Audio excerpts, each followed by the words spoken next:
Because most of these prophets, so-called prophets who can't even spell their name, the problem with them, they said, majority of them don't even know the chemical reaction of an anointing oil. Sakani Pediana, no yabo what ye yo. It's a soon say on fine. Soon beya, soon ban and adrin yes hano. Robert OPATAFOUR. Nyame home shane say. Nyame home bay your mom pie. You see, idea yam yo we asi anura na me ne urade to worker. O see asofu egu asase we so, adifo atro form manima ye form to say, asem kra nyame mabon. Kwa wo hwe da wi o mo TV so.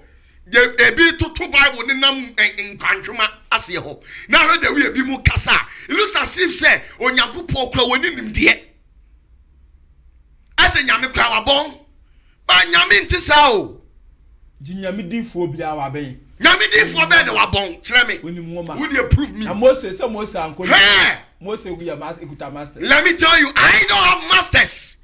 Even I don't have SHS certificate. I'm telling you the truth. Robert OPATAFOUR me na me kadia chiro o de na ya me ka ya we chira mam chiro ade me ni SHS certificate and your case knowledge. Where do we acquire knowledge from? Is it only to be seated in a classroom to be lectured by a lecturer and the chair so usua there? No.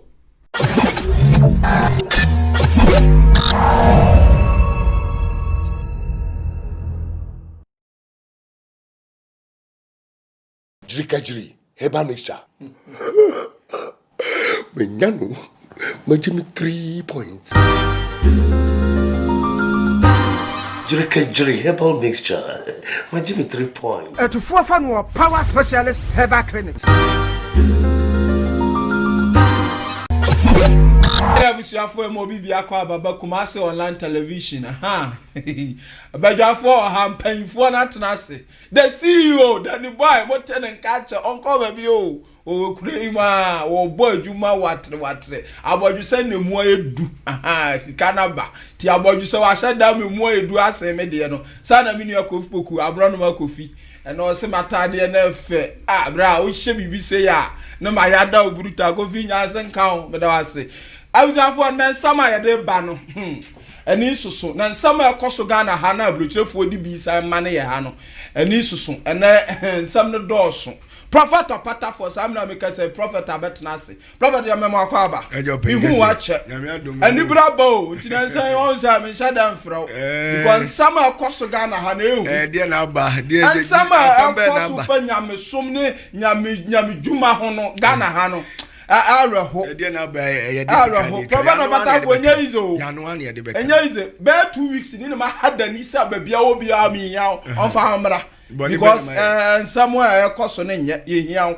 But answer na no Abusafo tie we ye ba sisi a. Ewiase na hokwa ye bai wotamfo bisa yen huhu yade kwankro bi da wo so wafo a woni won si so nyina ye yejaw aduma wafo nyina ye nya sika no nko ye bia na ye basa sika wodi wura wadwadie mu nye kuma enso ni nyina hye wope huhu mu bambo wope se wugina wo sika na wadwadie ana wo se huhu mu ha oben emu wani ngu sa ha mu bia so na efridie fre ene na ye bisa se ne fakwa bia so ne he ye chechire ade so aso wodi fonti ye mfa ni nyina nkoda wodi for OPATAFOUR wa the zenith of the heavens gathering ano odifo yi awurade de ne saka no pa enti se ba huhumu nsam dia we yirampim asiedu ono na pata huhumu ntokwa bia enti ne ye friend OPATAFOUR osofo ana wodifo a wo pa huhumu nwosra ade aye awurade adwuma yo odifo OPATAFOUR akira kwan na obeye hia ye nam 0540770896 ana 0206566150 odifo OPATAFOUR pa kunchira na sibra na kuei wawura pasachia wo bodomja kan chire brechire hunade sa wansan antwerebu na fakabonsu jampantudu mirikisi pantampram katachie basa yiri fiado yewo mu awurade difo wo yo OPATAFOUR ampa o adwuma Ryan Mobibi akwa baba Kumasi online television ana ya try ashim sesi amu yusu phones no smartphone iPhone ne Samsung phones no uko Play Store ode Kumasi online download Kumasi online keke ya app na ba twitwi bigu phones so ba bia otimi hwe bi ye koya ni mani braba prophet OPATAFOUR mo akwa ba bi ya to nka ache e wo fie ha na say etimi so on dani ba yi wo say preaching sinkitikiti bi a motivation messages bi a wo de beto afina na eja mayen ya ba ye be ba mi kofi ba ba ne ukọ yes dani se wa ma ukọ ye hu na bibi abọkọ de emi adomoko bi abọkọ aja sa afina ya bi ezini TV nti afina ya test machines ya be ba na ne dani ma ba ye mu no ma na ukọ afina papa no set bibi a chama one afina was set machines ya hu se mu boy adwuma ma so ne dani mu boy adwuma pa ezini TV is on test nti afina ye bibi a ti very soon we bon say message twegu ho den and sanity prophet ya mo akwa ba bi ensam no dorso na ne de ma me sha se mfira bluchirifo no especially America for on say coronavirus by the broso se si am 20th of June minim say next week ikon ye ne ya tiesim aye nyina wo pepa ye be hwede ye be kwakosi na se si abako abatowie ma ehunu mo ye se macro sim bi macro chip bi ba wo US mo no ha na che say wanyi bidi adwuma kra ha ye ma obi nye na no na ebi e de aba kuma se online de abre ye se mumisa prophet maye demonic spirit bi touch da na sa chip ya short no ye RFID uko GBA sunsun bi ye says bi ana demonic sikaduro bi ana occultic yi bi ne ye de enwo akodum abrojefo ni bi ha bi do nyame obi penyame asem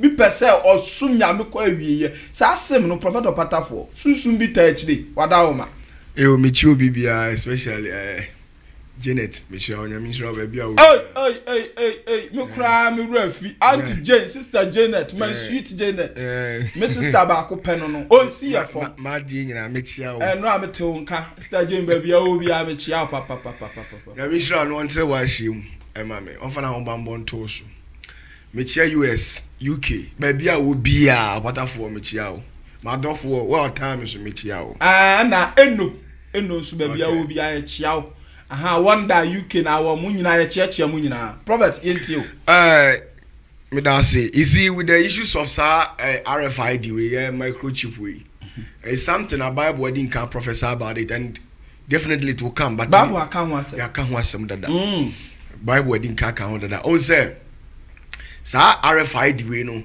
a form of wireless communication that incorporate the use of electromagnetism and as electromagnetic it is a chip on my building at the best show in Santem what you say on side we anyway in them other said the best show her and at the back town sawi and when you the best now Bible's wedding kind asha home come that on say during the regime of Sir Guy Way Barack Obama ko introduce you into the system and you ma pop up no jai nti ade Obama din kan ye ho nkrata ne ade de ato dada so what's omo implement sa ade nti no they thought it wise how na betimi asaveti enipa ni nyina masses na mo ma beje sa RFID chip na de atum ne de ahyehye nipa ho na die nti no share nipa it carries the information of nipa ne de be share ho no but it works beyond identification.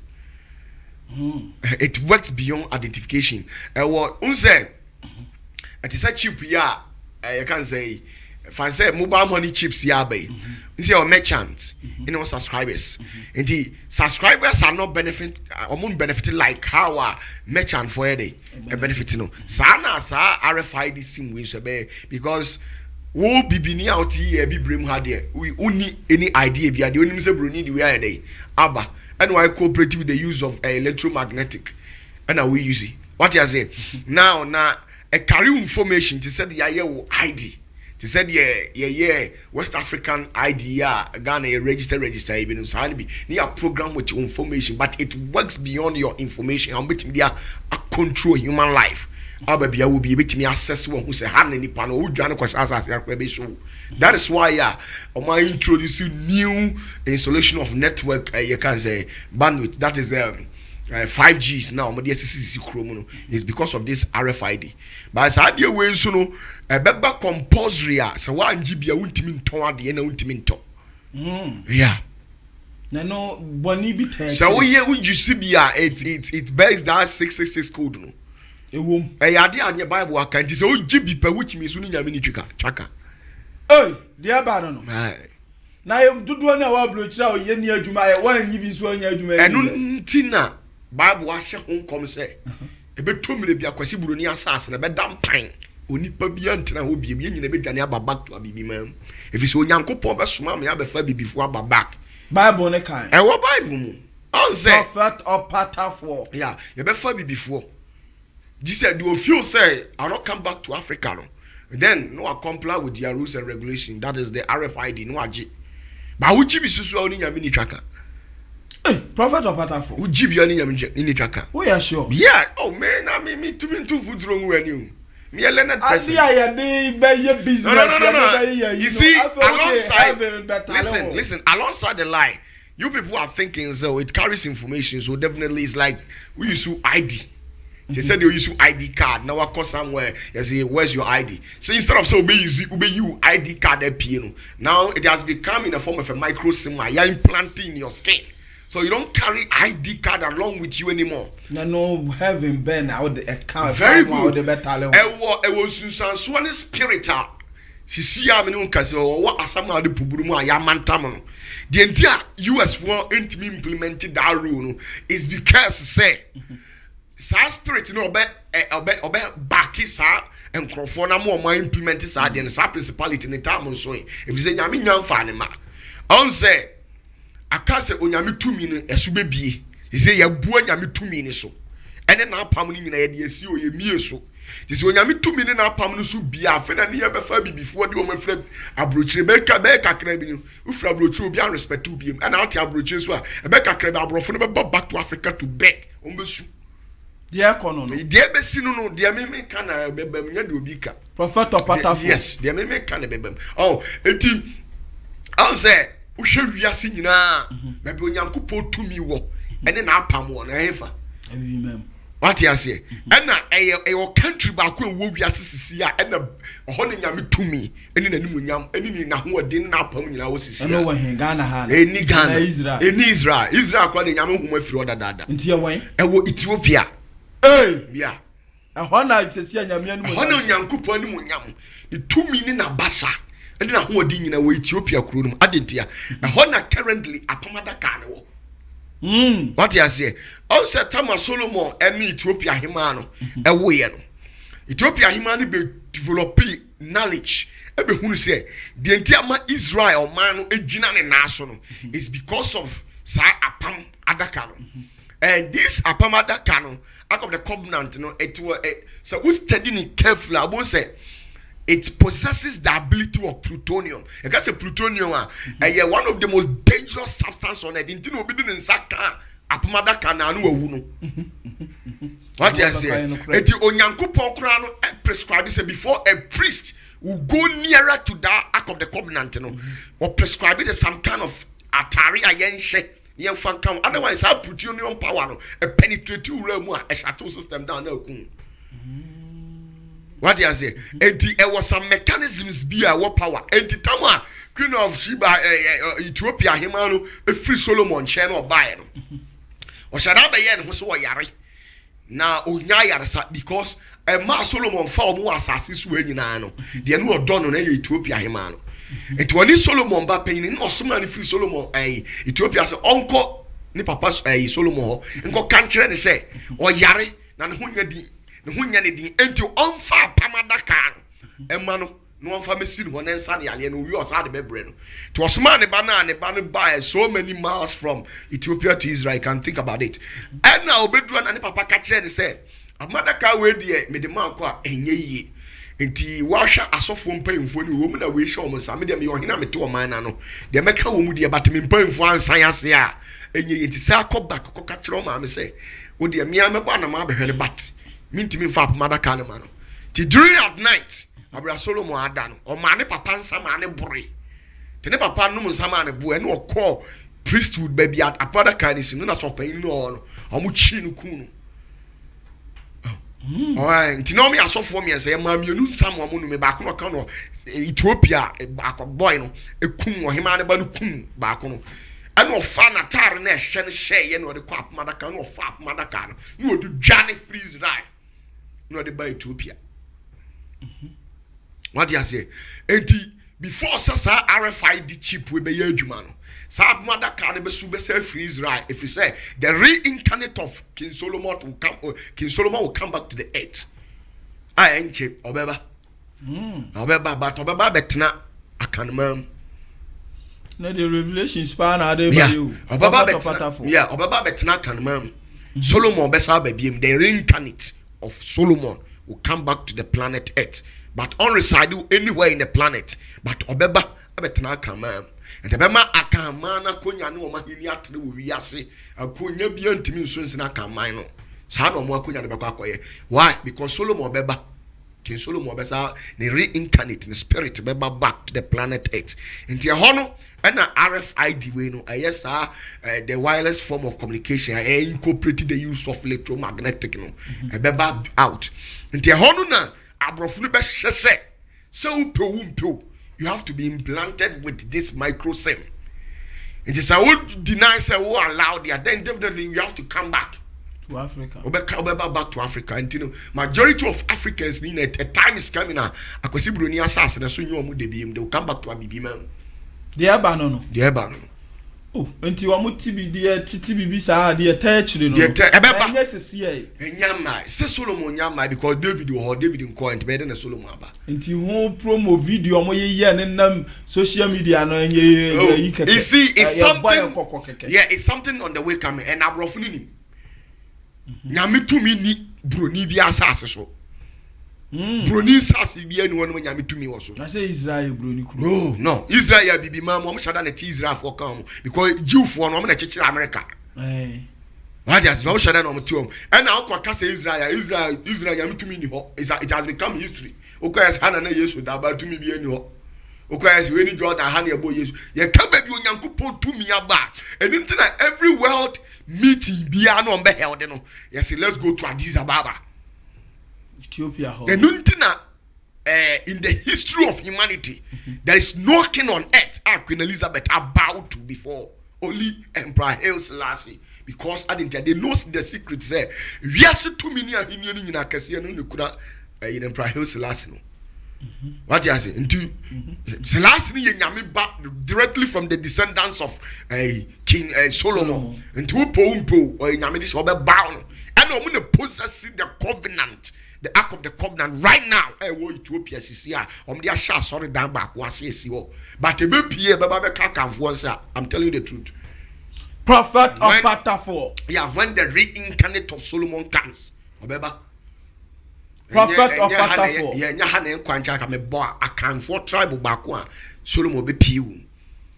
You did that for memoir, we do a chairman, some the doors. Oh, Sana didn't be quite but in general, if it's David Tiasi. David will host his year. The reincarnate, the spirit of David is working right now. Out Tiasa, host his year. One Prophet of OPATAFOUR, you. Oh, the reincarnate of David is alive. The David is soon young coy. What yet? David Bekokrama, him for bell 6. Yeah, 6 beba and sana Solomon aba.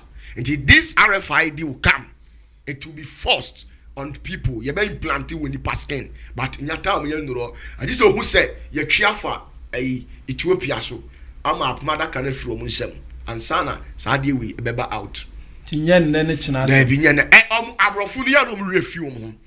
know this is on the way coming. They've read the Bible themselves and they know this is what is on the way coming. But the secret behind is say say emreno nyange day. Chat no dey be see me come up to 500 years. The baby make catchro. Time no duru anu na because I'm with the father, I've read a lot of things and I've made a lot of research. This RFID, you know, and you know when him say this corona era could have been the best time I been introducing this RFID into the system. But I didn't know munya support. Omutamu a bomb with somebody out now and me Pierre Donald Trump sweatico. And on so be you see a coin. It because Donald Trump in a sign coin because Pope the wedding can't sign that. I am fine planting nipa. But I can't say Donald Trump be mom go ahead into one be the betting upon them. That is why I'm born mafia. I didn't hear because the vaccine for coronavirus, you know, but because of the American president, you know, almost out. This some of the about that. Then let's force people say accept this RFID chip. Yes, I am quite. What do you say? Sanity. It is something now. There's a principality behind this scene. Unyami be you free pubunum. I'm gonna pass asisu. I'm gonna be execute such judgment on humanity. The Beba is ano, but who be before Betnam abrochire country biano. Now acquire is it majority of the things are abrofuni using in an efra bibi mamu. Omunu ani omunu manu bebre efra bibi mamu. I'm chiefly I gold the majority bauxite and everything. Most of these elements near the efra bibi mamu neko. What do you say? Until time is coming here, the white man land will not be valued anymore. Will be a move. Prophet OPATAFOUR. You share something from the Revelation. Kofi. Revelation 13, verse 11 to 17. It's something about by Solomon Yamai. Into be anka na kuma tunye menya de bit ma happy. Kofi yan hwe. Adi se meti dumiensa, mu du ba ko. What say? What you say? Na mihunu aboa fufuro bi a ofiri asase mu bai. Ofiri ohun aboa fufuro bi owo de ya. Ofiri asase mu bai. Asase mu bai ha. Na owo emman mienu. Owo men two. Se adwama. Se odwama no. Na okasa se otwease. Okasa te se otwease. Dumienu. Na oya aboa a odi nkan no ahode nie nyina wo nanim. So ati ase de odi nkan na ahode nie nyina wo nanim. Na oma asase ene won a wotete so okoto aboa a odi kan a wasa ne uopra eno. Good. Dumiensa. Okay. Na oyense nkyerene akese. Oyense nkyerene akese ntino say if the you can say Pope are going to agreement with these Nkrofo when you say Kayadea Donald Trump will agree with them no signing up with them the end then RFID ni baba sanse nyamnya samu ntwantro nti ko nyamunya mfa ne manfra bibi mam. What you say na bebre ya mo ka say Israel nya hwe ma me nya hwe ma me go nyamitumi bi anti Israel. Israel is like Ghana. It has become even Israel crowd there's a curse on Israel. Prophet I'm telling you the truth. Maybe I didn't me so men kasi will be say Israel has become a history ground. Aha na ukwa yesi aha et say ye bibi mamu. Baby yen for Israel to say nka ukuga. Because yen so ka akanfo yen so yen Jesus no ya. Good. Nti ka ukwa konfa a history even na ka bekwa ukuga. To ukwa yesi ha say na na isi no. Na we ukwa me de na isi wo ye dey. What you say? Bibia ni hobiem enti sanete enti ukwa so ahakra na Yesu na ma mete ase na ne papa te ne papa kura busia wem da sofo bi bebre ko Israel ko ben ba unia sofo be ne ko Israel ko ben uncle di man pie ko so see they normally go there for excursion purpose. Yes, o ko to me bia ma ko Israel da na say o ya o yusu ya fa free Israel the entire free Israel ni say enua na ye de oil no most of say enua na nyame prescribe ye no it's not found anywhere in Africa. Oh, okay. It's all Israel cry wa Africa. O de ka se ni no o de mama kire wa de most say in Africa ho nti most of them no unya no ha but omo a ye ka oil a omo ma di awidare mu enim say oil we ye de kan we ye say eye Israel Jew for no omo na nim the use of anointing oil. What you say? By the name Uko Spain, I will be the use of any anointing oil. Uko Spain, I don't remember the obedi. Yes, we a cholesterol free. They been the say a anyway, and no need. By the idea spiritual works, Israel. What you say? And no one and no chance a cow yammy to me. So for be on him. What's your dear dread? You'll be a new phone, Master Mika say. Unyamia pam, a pam to me. Now, I walk up mother come the possessive plutonium power and a kumnipa, a monyamia temu benny passo. Who say a mother can free Israel for dinkuku, a barback no more dinkunim. What you say? The permanent process, Israel, my Israel dinkunimono, I feel ho, I say, we are like we say Ethiopia. You want to be a fan? Debbie. And to who to me now, my dear Nama Santa Maya Santa Maya. Sikadwa good ni now sikadwa ni ho no ma wa ho de we I am ready.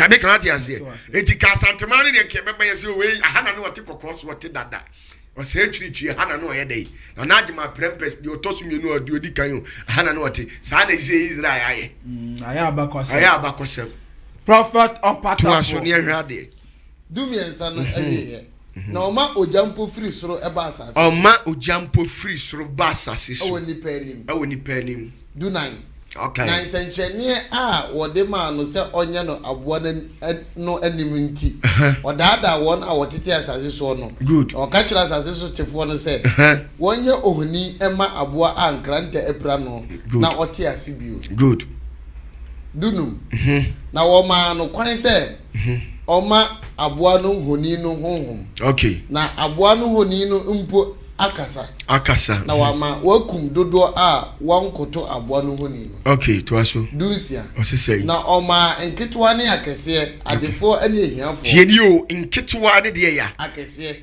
okay adefo ne de adefo ne ehiafo adehye ne nkoa enyina pinima wo hye won aginaye pinim ye show ma agina that is the RFID sim that is the radio frequency identifications and your friend ewo won sanifa ana wo muma on sanifa ana wo that is ha won sa we ni we ntem ne the sim na hye ntina Obama buy na prescribe we say ya mfa nhye wo muma so a ye mfa nhye wo ha said be a ujina machine my boy ya krr na scan you BBP what do I say nti why not any part of your body but the prescribed place that the Bible described that is why on person implanted the same on sa that is ha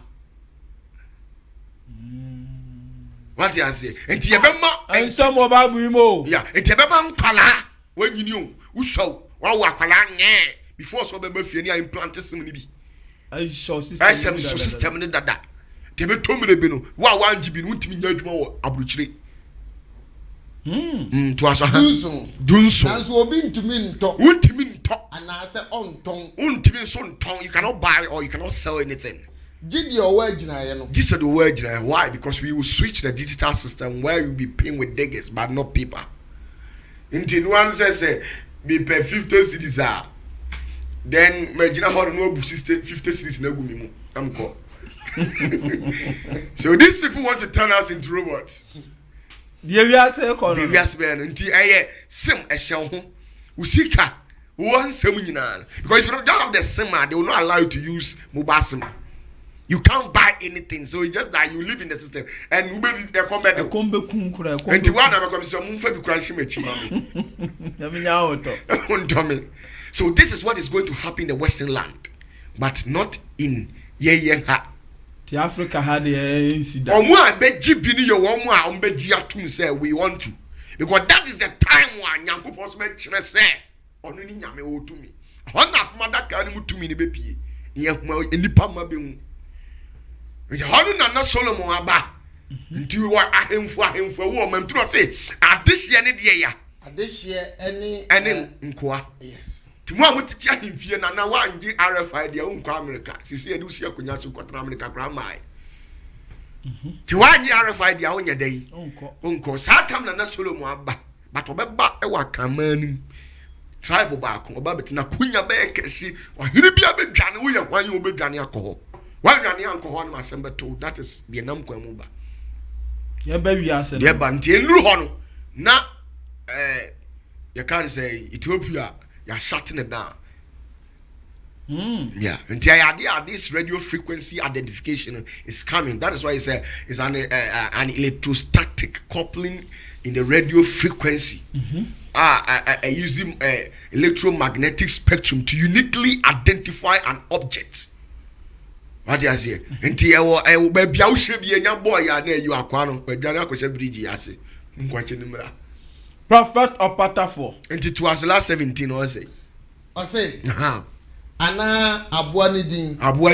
Ana ni din akunta.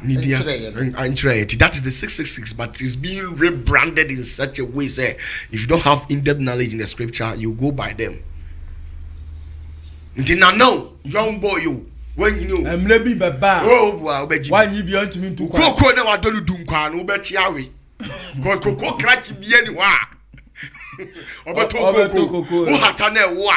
now micro simesha wo sa na omoma so no akogina on ti koko catch far away na ye boni abogu ye bu 200 Ghana gu na ko baby I was have prophet of OPATAFOUR and anybody some no did across I know ye be wi ase no America for be brave before be brave na da omon na omunya we beba but Solomon nya maka David na wo hoyi David ko ahiniansia beba nsa na waba Asemo prophet of OPATAFOUR numsio na yansam no doso abuja for kuma ase online television when igusu a wo hwe ensam no doso na ya jemre na ya wie ni nyina pe mi nu yakofpoku wa je na twura denden ne prophet of OPATAFOUR mo akwa ba bi ensam e koso Ghana ha no awerho aden en ahomti because ya hwe sane adikanfo no be ye nyamedwuma prophet of OPATAFOUR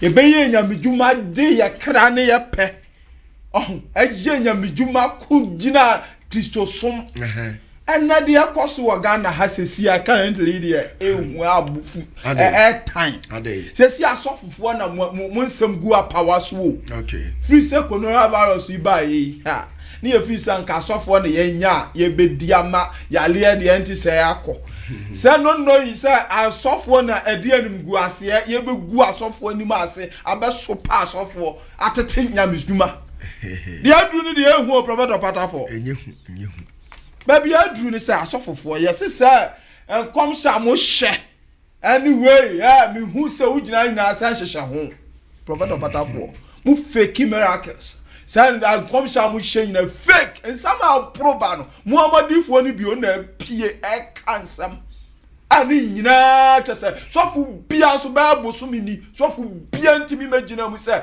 enya no kura na ti say prophet of OPATAFOUR enti o nyame ka kira mi se me ne anje papa na te ho ye si se ni nyina sa hyehya ho prophet of OPATAFOUR yo me je obi bia. You see, one thing you have to understand is we are dealing with humanity. Fake miracles in some way in Ghana. Obi na ye no just say me ye bi. Say some of aba. Na so mo na ye o ma de. Na anya no kure. Oh, and there ye no kure. If you say fake miracle nya nra na e ase ye. It was there a long time. Prophet of OPATAFOUR. Fake miracles were there a long time. Hey! Fake miracles were there. Dinya nra na sofo be ye fake miracles. Asamo, sao. I will hold da.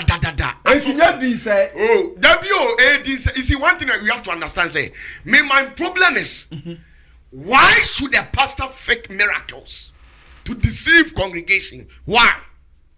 Why? Because one thing that I know in scripture and say miracles usually happens to glorify the King of Kings. That is Jesus or Nyamina Etinechino. And Sanctionisi said a bayan and Nimo Nyambede, a bed daddy. You sampa, do a boss running assassin where they oh, now you should be busy for now. Me too, I'm a fake miracles. In that way, no, me the Mahwayan Nimuna Benyam. Nyamia Nasa me. Say Nyamina friend, me see fake miracle. Fake miracle now me quiet. Me the man Nyamia Nimuna Benyam. Say someone near Nipema. I know there, and you only pa. You see, let me tell you something. Listen, let me tell you something. What created send me pamanya day? Emra, so for Bia or Priton Bia, you greedy. Oh, Nyamijuma. Let me tell you something. I have the reason. The entire Priton Bia, you greedy.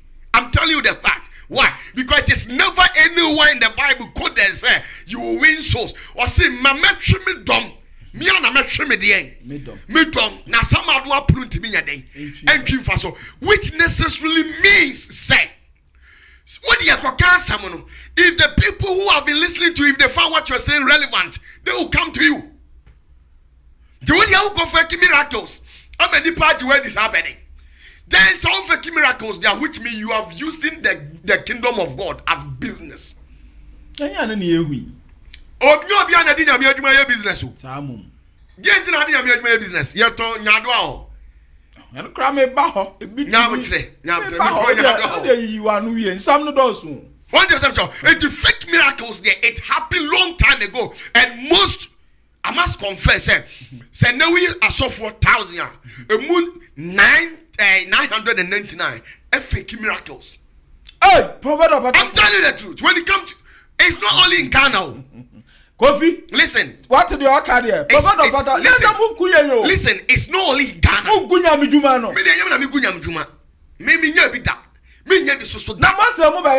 No, Moses didn't do that because Moses was assigned or commissioned by the Supreme One. Let's say be from what I go to me, no cabinet to me. We now the other two was in Yamiafro. Now why should you go to the extent of faking miracles in order to win people, professing to the public say you are powerful, yet when himself when you're powerful, need to me. And when it happens to be in that case, which means you are doing business. In other sense, when this is not business, you are a criminal. I'm telling you, listen, it's not happening only in Ghana. Ghana your money happening. No. It's when you go to Kenya, fake prophets are there with their fake miracles. South Africa, fake miracles are there with their fake prophets. Nigeria acquired their airtime. Because some of these young pastors, more Ghana, young fake miracles, their masters are in Nigeria. It is everywhere. It's everywhere. Me no be that. Me no be so that. They be always tell the masses or the public.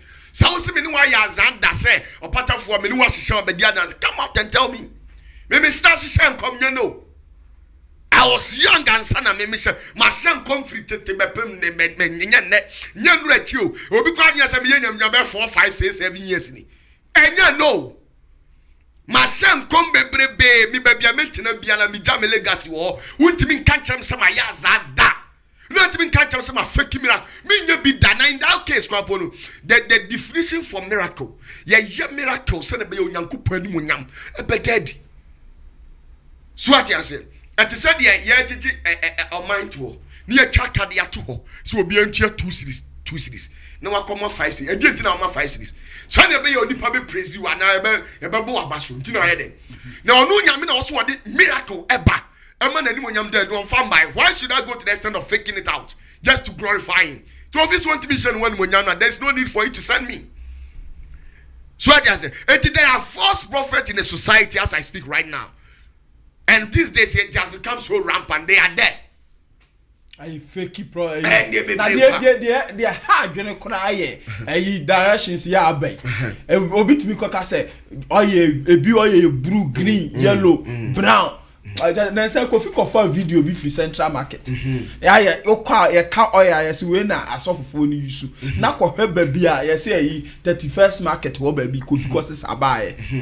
Oil no ye the blue, green, yellow, near the afra, near ye we are software to me, I catch yourself for penya crucio. Adiema na fafra fa dwale na nya crucio eto se nko a ye benya bucket ma de dwale prophet obada what it is sem bi say ya nya medwuma emu amaji agira mu sam beye emu abam is it me emu abam prophet obada for ignorance is not an excuse. And I keep on warning the society to stay away from pastors without knowledge. Stay away from them. What you say? And now the color of an oil doesn't define the authenticity of it. The color of a color near blue, green, red. It doesn't define the authenticity of it. Say a genuine, and I papa. The color no shred. But the problem is, under no circumstance should oil be used as an anointing oil. Under no circumstance should oil that is used to prepare food to be used as an anointing oil. Listen, it can only be used in place of an anointing oil when there is a need for anointing and there is no anointing oil there. And the chemical process I the anointing oil the good pedias yede FM. And ye what dear ye kwa kodi. For instance, ye burn o de and ye fat near the ade ye wo ebi ho. And then there was series of oil, and it all has some kind of content. Be womua a thread ye dumakura de ye didi. Ebu audia obekesi, ebu audia unya kesi, ebu abemu apomdi se base this. And ya prescribing a good market war. It is a ukwana uma sofu kodada. Now koto such oil snippy. Now can use it as an anointing oil, and if it doesn't work for you, or if it creates or if it irritates your skin, because most of these prophets, so-called prophets who can't even spell their name, the problem with them, they said, majority of them don't even know the chemical reaction of an anointing oil. Sekani pediana, no yabo what ye yo. He says, soon say one fine. Soon beya, soon ban and adrin yes, Hano. Robert of Adafo. Yame home shan said, Yame home by your mom pie. You see, idea yam yo, we are see and run them near ready to walk. Or see, a software was as you wish, a different to form a minimum form to say, as I'm crying in my bone. Go shed the room TV so. They be to Bible in Kanchuma as you hope. Now there will be more casa. It looks as if say on Yaku Pokra when in dear. As a Yamika bone, but Yamin Tisao. Jinyamidi phobia wabe. Yamidi for bed or bone, Tremmy. Would you approve me? And Moses, some Moses, uncle. Moses, we are master. Let me tell you, I don't have masters. Even I don't have SHS certificate, I'm telling you the truth. Prophet of OPATAFOUR. Me na me kadiachiro. Oh dear, ne ya me come. Ya we tell am say what there. Me need SHS certificate. And your cousin knowledge, where do we acquire knowledge from? Is it only to be seated in a classroom to be lectured by a lecturer? And the chair so there? No. Me need SHS certificate. I just call it JSS here behind here. The two JSS profi. But it doesn't necessarily mean say we should be so adamant to that extent. We should be a country or the Mawa. Which means when we define this by scientific means, definitely the end result of this direction, and the problem, Gabriel. Now, country no cram mo yaji ini baby and Mose wa ba ya country. Mose ya country. Ya country. Elia ya country. Elijah ya country. Ya country. Awa he. Ya country. Prophet about chire ye. E wo Bible ni. Chire ye. Obia, obeka sa country ni obia. Enti chire ye ya. Ya na mo di kunya ya mo sisa o ye biara. Mo do ye ne ya mo na mo pe o. Chama akwantra ne wa he Mose mi hu se Mose aya akwantra prophet of nyabotre Mose ma nka Mose story ba kokra chiro mitie Moses ne yiri Zipporah, right?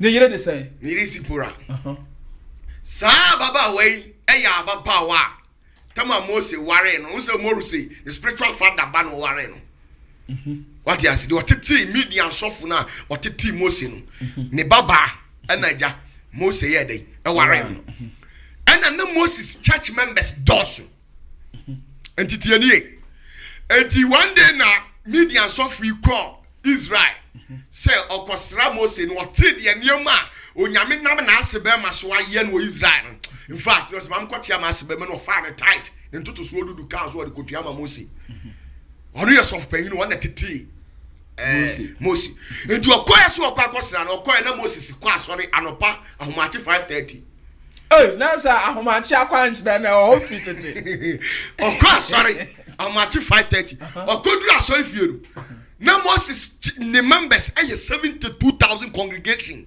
enti no aye asori from anopa 5:30 na gira ne na so aye counseling aye akwanchire sa akobo anumre 9:30 o mafie enti na amde man kogu ho sa achesa enya sa o de beba so na dem o so o ma na nsama ekoso okure mu na no so sameyi man enti oye no ade ache no ada Mose ama ti ade ache no se no mi enko na mi nkohwe eho eno fa Mose ba mema mienu one ne yiri Zipporah ma boys too baku di ile asa na guessing eno fa na yiri no na ase ka ho na ase ne koe to koe no na Mose gina anu krampo a o hye nkom tie ne ye ena de ogina ne chance of kitwa no pre Mose say hwe wa ase ne wo yiri na eba no omne wo akire ho edom ne mu no se han no de mic ne ma na eba yi ne soft ka no ko sia na ase no na one na ase ne tina no se eh na nro ya no se edom no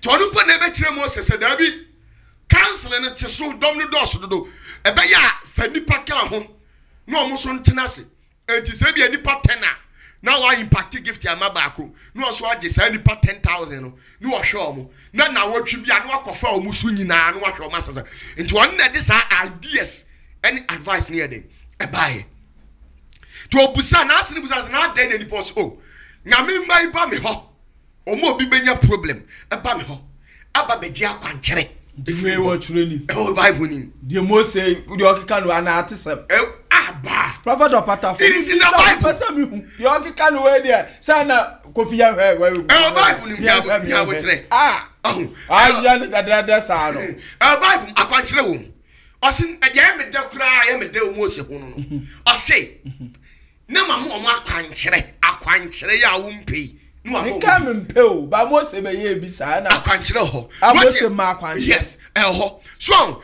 now the issue with these so-called men of God is these 21st rapid prophecy the kind of akwankyere o me de mamu no I don't go against it but my problem said the source of that akwankyere na me against so for ni nyina so every nyame or their how and I've had series of people I've had the opportunity to meet people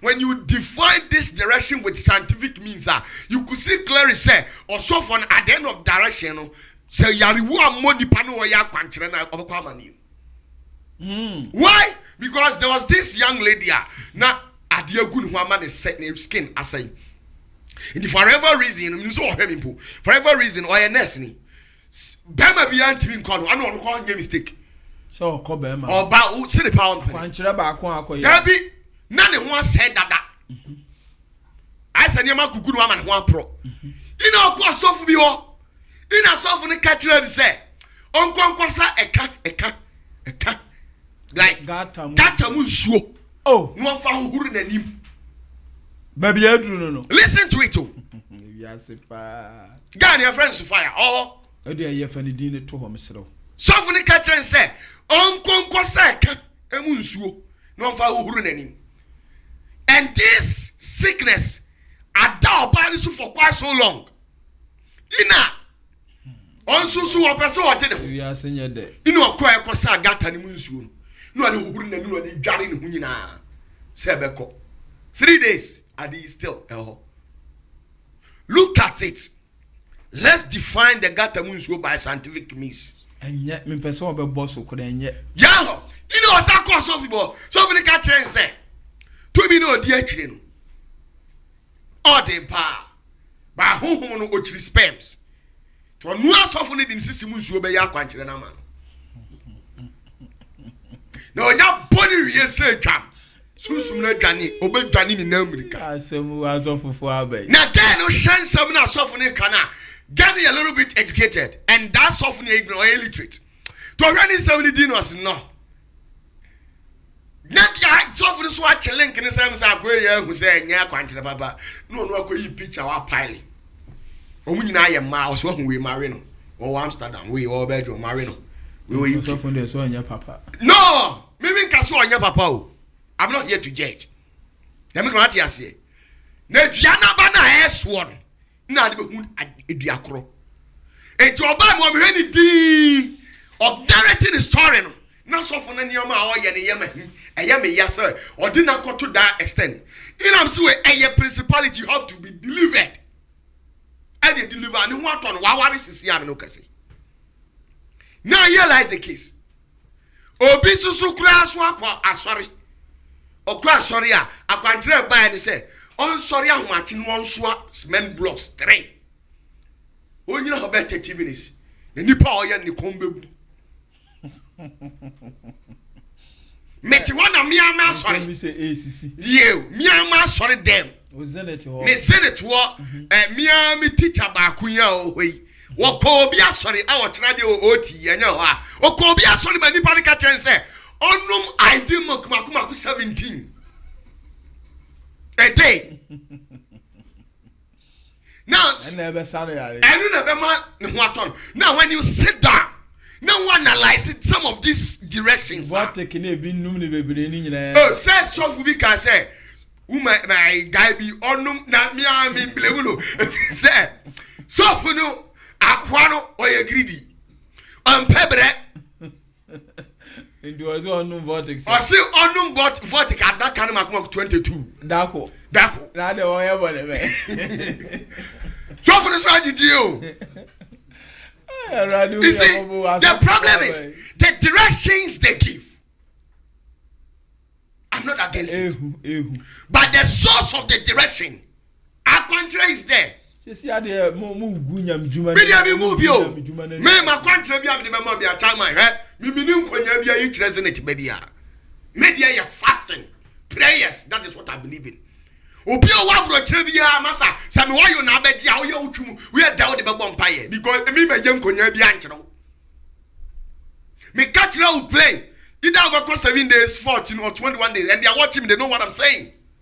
Dear me me follow to me now die. Me need sa gift, you know, me nya sa new man. Me ya dear ya. All these evil directions, some of the pastors go to the essence of taking part of a nipa who are there. Some of the I am not against it. But when you onju hunama de mfanya obi nso mfanya de ma mfanko bo nyame na ba ma wankasa do hunama de ya sa kwankyere no obi krom paibo so fiti mi ka se obese be ma no odowa yu ba so bra mfanya sunsum ade mfra de ma wo de fa koya duane ba be ma no odo ba biem na wo pe be ma wa ya o ho ade ase o kawa odi odo pa sasabo nsam do be no Prophet, Obi ti mi kompaibo. No to toss my tonku. Die and kuno. Take it to laboratory and let's define the chemical equations to that inkuno. Tell us the content of inkuno. Now what you uswanya GDS say makoto nkunu me de fra sabe mase. Na ase why the dead say banana. Na behema bi no da or the Range Rover baba kupa team fifiri. Or the acho, me pacho sister, unye greedy. At the end of the day, we didn't couldn't afford us. And now, sabi when I'm can't me cover infection. Why?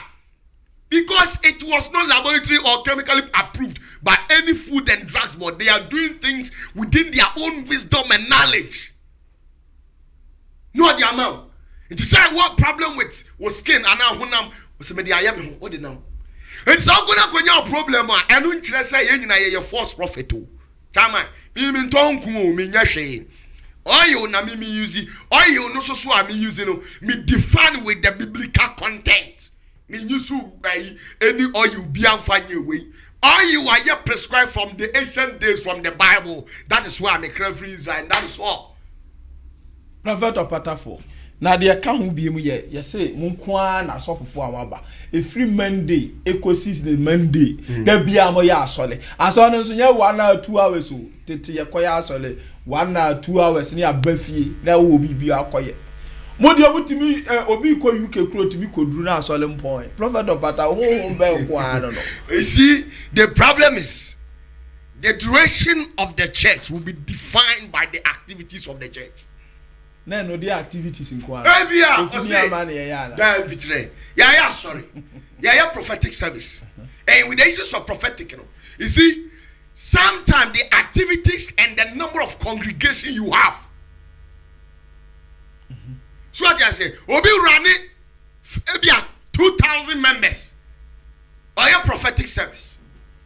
One shall sorry na so cry now above 12:30.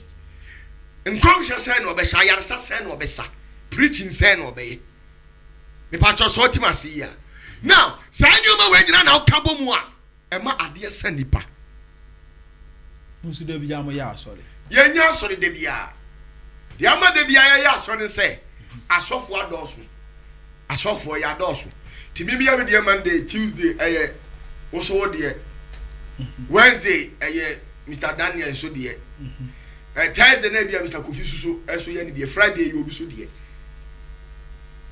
tinye se ba akofo na David obi ho wa ye counseling Tuesday Wednesday wa ye na sorry Sunday de obi anu say normal church service eno anu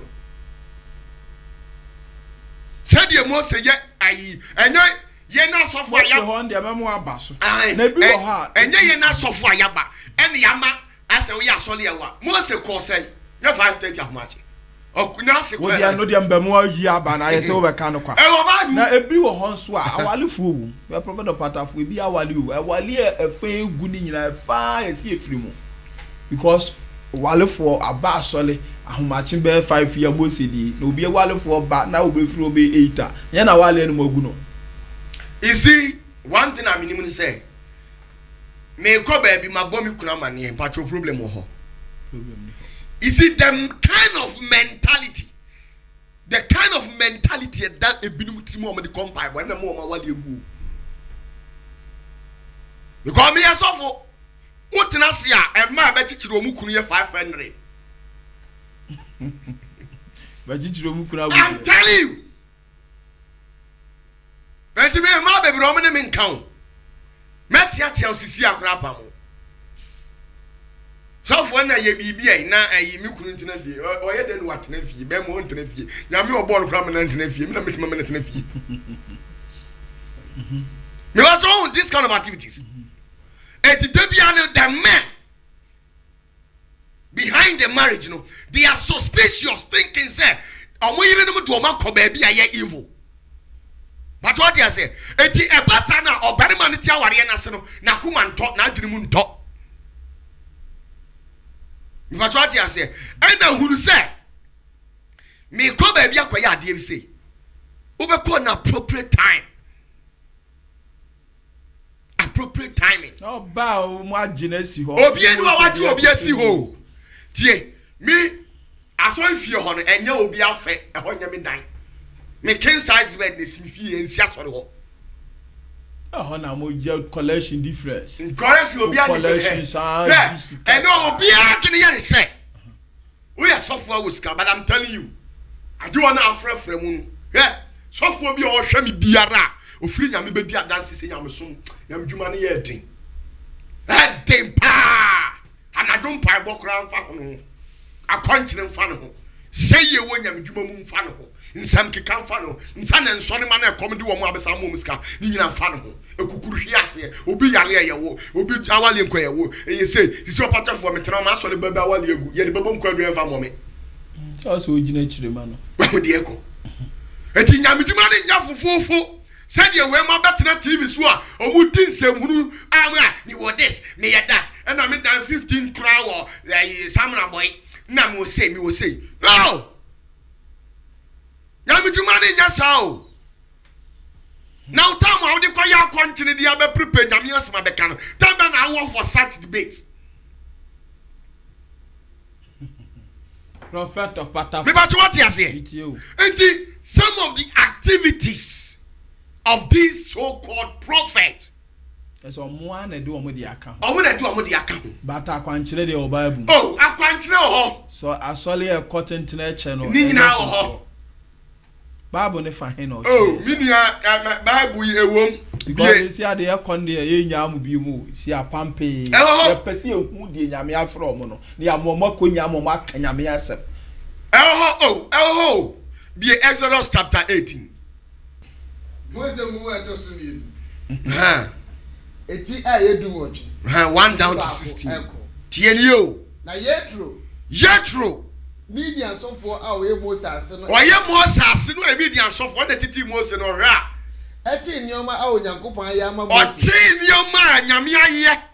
Ena Mose so ayama Israel ni Mose no ha. Eni Israel man no nyina no.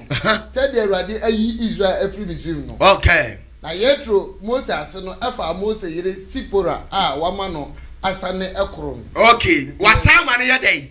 Esanko. Eko, satam na ntawantawa bia ba wale ani mu a na efie nwo ekura. Niasa sofu ka se na yire ntina fie kakra na ogu asore no. What you say? Enu so nti sofu bi ne yire nya ase anu ncha so ebonsam. No Mose bi to no. Masa die gba na yire ha adwene. Ne yire ha adwene, sofu ma mi ha adwene. Ti se obi amegyina Mose hu ase oti ade be afiri Mose tiri ho no. Nsofu ma mi ti megyina de ne papu ahwe fom. So mpesa o ni kunu. No mi mpesa. Ana Mose pam na ye. Mose sin trafie mi nka so apam no. Na so apam no. Trafie kakra. Trafie. Hey, so apam ni free mission house ko tena o mo afie o masi. On call ma me ho. Ai o mo tra sa ko dan no. Esa ho wo ba o mbe. The way Mose person we nyam djuma ko duru na. O de wo sere. So mami adwene. Prophet oba na de o kan so wo. Obi yon kwa na sansa mo. Repeat the track no mami. Say. Na yetro Moses no. Yetro ye Moses. Efa Moses yiri Sipora. O ifan yiri Sipora. No wa manasa ne kro. Wa sama ne kro no. Eso no apam no odene. So ha no wa ware na se. Anti wo bo ne ba ne ba. Enti oba fie no. No afa bu sase ma ase wan so okọ. Free few or this what mission as mama me to you know say and you make on a day and no see any besere ne yanko the fan kra ne yanko me kwa mafa so apache wa ma okay ene ne mabani banu no ne mabani bianu Mose mama mienu oba kudi the guest ba kudi the guest ana me bo ma nkasa ana ba ku ye den every say o kan say maye amonone hoho wa ya amonone hoho ni bani dinu no de ntia Mose di ne kwa sa no obarima ne oba trase wa wale ase a fa na ye hoho ofie ho be ma be ma na ye ho una ye hoho efie no e oba na efie oba da bi efie no ye nkwala ne de ne nkwala no so ne maame no e maame ne oba na ware no nti omumienu ya abusia ba wo de onya busiani na ofie ho anyway we dey we ne your blood ye we dey be kire wade what you say enti Mose na na ye de ya ye hoho na ye de ofie ho ti wo hwe kwan a ne yiri din nam so a no to ni bendin emo deso o me fro geso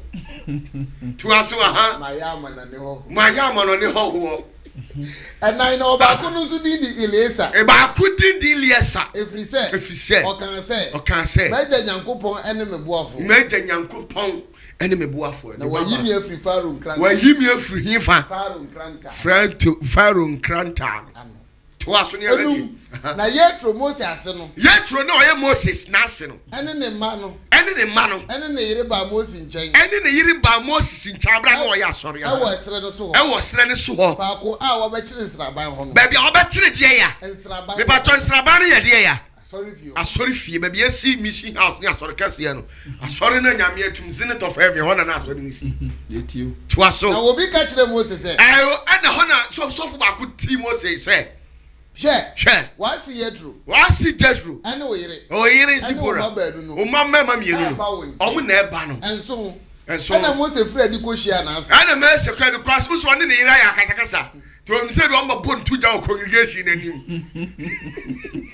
Odi na ase na eba. Ana odi na ase ko. Ase ni bi ho mo camera. No ja dom no ko hia o. No ja market woni yam se no. Na oduru ho no. Okoto fi na no. Ana okoto fi na no. Na ase ano. Ase ne koto fi wonu Mose ano. Na wo chiachi wo ho. No mo chiachi wo ho. Na wo ba ntomadan ni. No ba ntomadan ba bia ho ba mission aso ba bia na Sipora wa ye ka so nko fi kakra no. Na o ma no enya problem wa so dem wo. Ogu asore no. To aso. Engoje. Engoje. Mose kan nyoma Israel tie Awurade aye Faro. Ene Misuse. Ena Moses narrating and century ni nwanwade a onyame nam na basa so aye no Israel. Etire na ase beman. Eni amane eto won kwan no so nyina. To aso. Eni se de Awurade yi won ho kire won na ase. To aso. Enkron. Okay. Na yetro enije papa. Okay. Awurade papa Awurade aye ama Israel say. Oyi won free Misuse for nsem no nyina. Okay. Edu. Na yetro eka say. Na yetro ka say. Enhira enka Awurade a oyi mu free Misuse for ene Faro nsem. Okay. Dubako. Afei na mahunu se Awurade ye kese. Tieni o.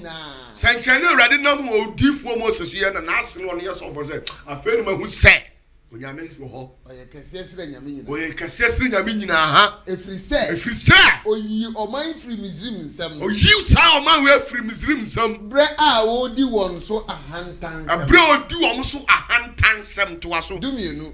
Na yetro Moses ase no. Na yetro no oye Moses na ase no. Ode ohye afode na okum afode bre. Ode ohye afode ene okum afode bre hwan. Onyankopon. Ewo hwan na ase. Ewo Moses na ase. Odifo Moses na ase to aso. Na Aaron ene Israel pani nyina ba se woni Moses ase ebedidi wonyankopon ani. What you say? To ase. Dumiensa. Na ade achiye no. Moses tena ase se. Tieni o. Ade achiye no Moses tena ase. Se orisiesie omanfo no ntem asem. Orisiesie omanfo no ntem asem. Na oman no nyina gina Moses hu firi anopa kosi anumre. Oman no nyina ba sori ahomate sori firi anopa kopim anumre. na Moses ase hunu de ore ye o man no hunu said ye Moses ye no o kan say no ka say e de ni de wori ye e de na wo ye wo be ha ho adenti na wo nkoara na wote ho adenti na watena se anopa na o man no nyina agina wo ho agina ho counseling pa ko duru anwumre e fi anopa kopim de ya anwumre nti late service no any bible to aso dunu na Moses so ka che na ase say and Moses ka kire na ase say o man no ba me nchen tie hanum yo o man ye den e ba me nchen e ba me odifo Moses nchen e ba hihye onyankopon ho akwan e ba hihye onyankopon ho de akwan and alaya akwan kire ne 7 times for me akwan de ya akwan kire to aso na se wonya asem bi a there's wonya asem bi a wo ba me nchen oba me odifo Moses nchen na masiesie onipa ne yonko ntam masiesie onipa ne yonko ntam na me kire won onyankopon na me kire won onyankopon de asede ene ne mra ti obi ho onim nyame asede obi hwam sisi onim ade obeya ma nyame nyankopon ne be nya apam ti dis oba ne matres ko ya de ewe ma nyame no ne be nya apam tienum na ebinum tenase ya no nko odifo Mose ho no atire onyame asede onyame se menyese no atena ho no nya so ndua ma oman Mose kenya me asem no ma di akwankyere so atato akwankyere free nyame mu the akwankyere was there late service was there it depends on the number of people you have in your church. Prophet OPATAFOUR we dey wa yam na efe dey but me almost say Kofi Yana osere asema ba o Davio ma bi chiro ade me ba cho card o hwa o ntina kam o ye tena me nka say na me adifo ni wudi die tu aye kire anu nam onye bi da but akrantie a o ti say ye to no atwemu no mu no etu oni edikun anti prophet dey wa kan nyina anti wuti bibi say ye so pass of wa ya say na ho ye eya enhame say nyame ma na ye bo magu ye mo nyame ba bi ahu yo onipa bi na agbam bebu bi anu onye nyame dia sa oh dan nyame ye kosu wi ase obi hwe ade ba ku pe na ye social media ye dwale aso ya so pass of hey mama let me tell you something nipa bi na agbam bebu bi anu onye nyame ba Prophet OPATAFOUR now well obi nsem a wokam ha we na ati usintudia na ya wuro ne edu obesi o the whole Ghana ni ya born naked because of Christianity and so ka dey ya ti wo wura Yesu di na kwagina fa anim ya busa nsa wo so ya hwan so for payini ba ku mini ya kum sa mimi nyame ba no so for ni bu afu say adentina Yesu akaso nyame ba ko wa ye nyame tima 29 years ni na body sekura fita kire now young guy 33 years osu ye nyame ba so for muni ya na wa jana tale o didn't say boy Yesu aso say ka de obo wo kire ye but Jesus Christ as boy Yesu aso no ma sanase egu ho ka de obo wo kire o say no no aka na me ka wunyi ni ha no no mo nyoma no we so like it is there. And these issues with fake you see, let me tell you. Me say me our powers. What me kasa me pumpa we need me we am den me value gift no. Cause power without knowledge, the same power will destroy you. Power without knowledge, the same power will destroy you. Why? I mean, your physical example, show. Electricity, maybe what? And your power. Yeah, power. Okay. So we need him to yen touching the naked wire. Who touching a bell day? They shock you. Or because oh, me no na TV and you know the media spell that. That is the power of God. If you have power without knowledge, power will destroy you. Power will shorten your life. Power will bring you down. To me, these pastors with miracles, I don't mean value them. Because we need him there. At the end of the day, or may do a thing I don't call say you. Tini a team soft Timmy Gina saw them do a bar pant. Maybe you don't know how this happened to no. This are buying a better. Prophet OPATAFOUR. Some go to the extent. So we carry ma. Why should it happen? Who go carry obi resire? Obi who carry no? Akwanchire. Akwanchire be no. sister be many triana who fe who the sister you consume go dane na asempa ma hwe sister ye nim pan na nantu asifo no be na be catch roll now what when you grant me nkasa bebre now was jabetra now this how ba we si be ni ko asu of him ko dane no na sister you run ho anti sofu betime agina Prophet OPATAFOUR but I say I was Kumasi betime agina Prophet OPATAFOUR it is when you go to this some of these pastors and their direction just sit down so reluctant and discern them the spirit the kind of spirit of music tenacity in discern the spirit I go for pante brother is an abominable act what do you hear tell me who pante them who to size for when you go to Kumasi online television. And Oten and Kano. I saw for one summer bagana ha is here and then the kuta or my big yeah, rush off for Tiffany and for baby and yeah to Toman on a had ya casting Yamijumani by intimate some bass and your city. Sani Bisano, I saw the man of Mambu for you, where so pious, I say, yes, saying Yamijuma, Nina Yim, and the air pe. Prophet OPATAFOUR and Sani best solid sono. Obidin Sembia, but some day a dorsal. If you draw a crowd about Kubia to have a maho, and a maho, down for you be young, Majidis and now to send it. You best say, Yap, the Nibe Dauma, quite how far so I didn't buy. Now what you send me and Sanka prophet and some the doors. Okay. The chat was an a solid Jumadi in the sono. Peter, and you say, Yameka say, Miss Sima saw down also. Na sama do publu create me trim foul so down. Prophet OPATAFOUR be the bosses are some no imudu on Tiasia.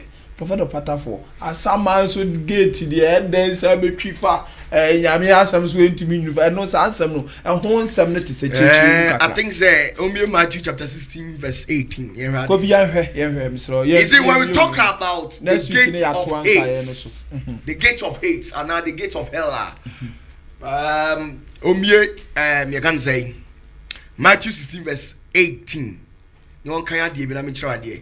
Matthew, you would do much.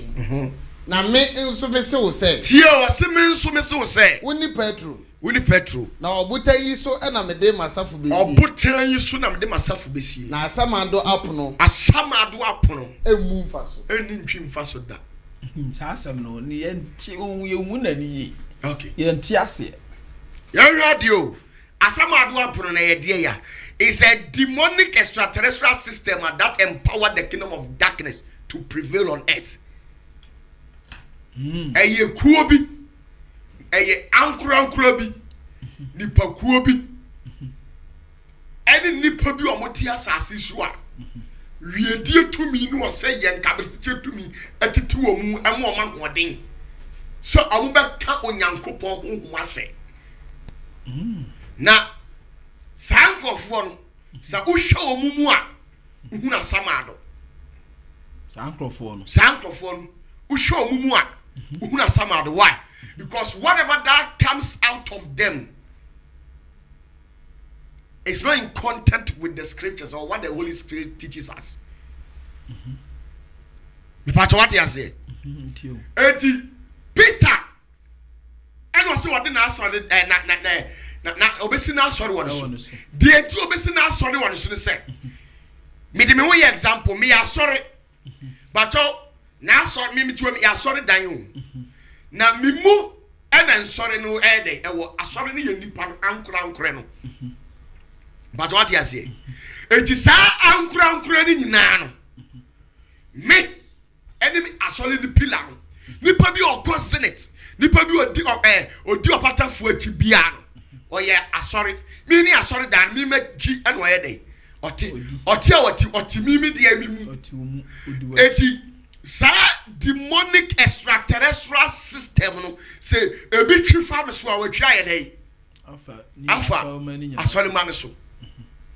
To ora Yesu ehun say Peter esunsum edin. If says ye gina busua e dide esunsum odin ni gina. To gina Peter so no gina no ye ne sabotan am framantimi mmoro. The time me catch say obi no betima kan Yankopon asem ase no Yes, Edin Cardi or some of Mecca will yesterday be mass or your good or the who to me in our money. Yes. To us was soon a messy me dying. As some adua puno, entimin trim faso. As some adua puno, or we demonic extraterrestrial people be a system. Principalities. Or we demons, or we demonica, or we principalities, or we a cool. Maybe be so much activities over here. Omo attacking onyamema just to bring them down. Omo main purpose ne so omo twifa onyamema so. And the first ekuo no are Freemasons. Hey. Yeah. OPATAFOUR. I'm telling you. Baby, I don't know. Yes. These Freemasons, they have power. Who said the world as it is in 21st century, not even the 21st, even 19th, 20th, 18th, it was ruled by Freemasons. In terms of hierarchical wise, no, the highest. And these Freemasons, no, they control government. Then how you are buying now, but now, so if you don't bow to Freemasons, now what channel? All this international monetary fund, the IMF, World Health Organization, majority of the leaders there are Freemasons. So they control government, and you operate in your government according to their will. So they control government. They control politics. The world political leaders, 90% are Freemasons. What you say? Now, omu control economy. Omu ne timi haki president kura omu be ba wo no. Omu timi sell economy no. Oko pa busia ye ma nkwa ma mfa ne ma mouse country ni mu. Now economy ne senke. That is them. Asama do apo no. Omu are very powerful. So what you say? Now, omu control banking system. Omo timi mo bi be create bank na mu nyina mo di musika akoto no ma said that sink bank na musika na mo koto nyina say omo na esa ne ma no, because they don't have mercy for the people. They control banking system. Major banks in the nations of our world are controlled by the Masons. They are the board of directors. It's either you join them or you live like a child in the society. No. Now, they control the media.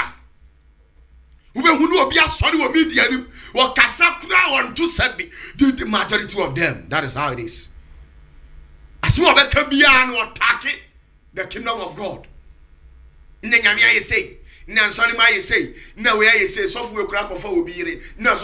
Every day is about Sofu.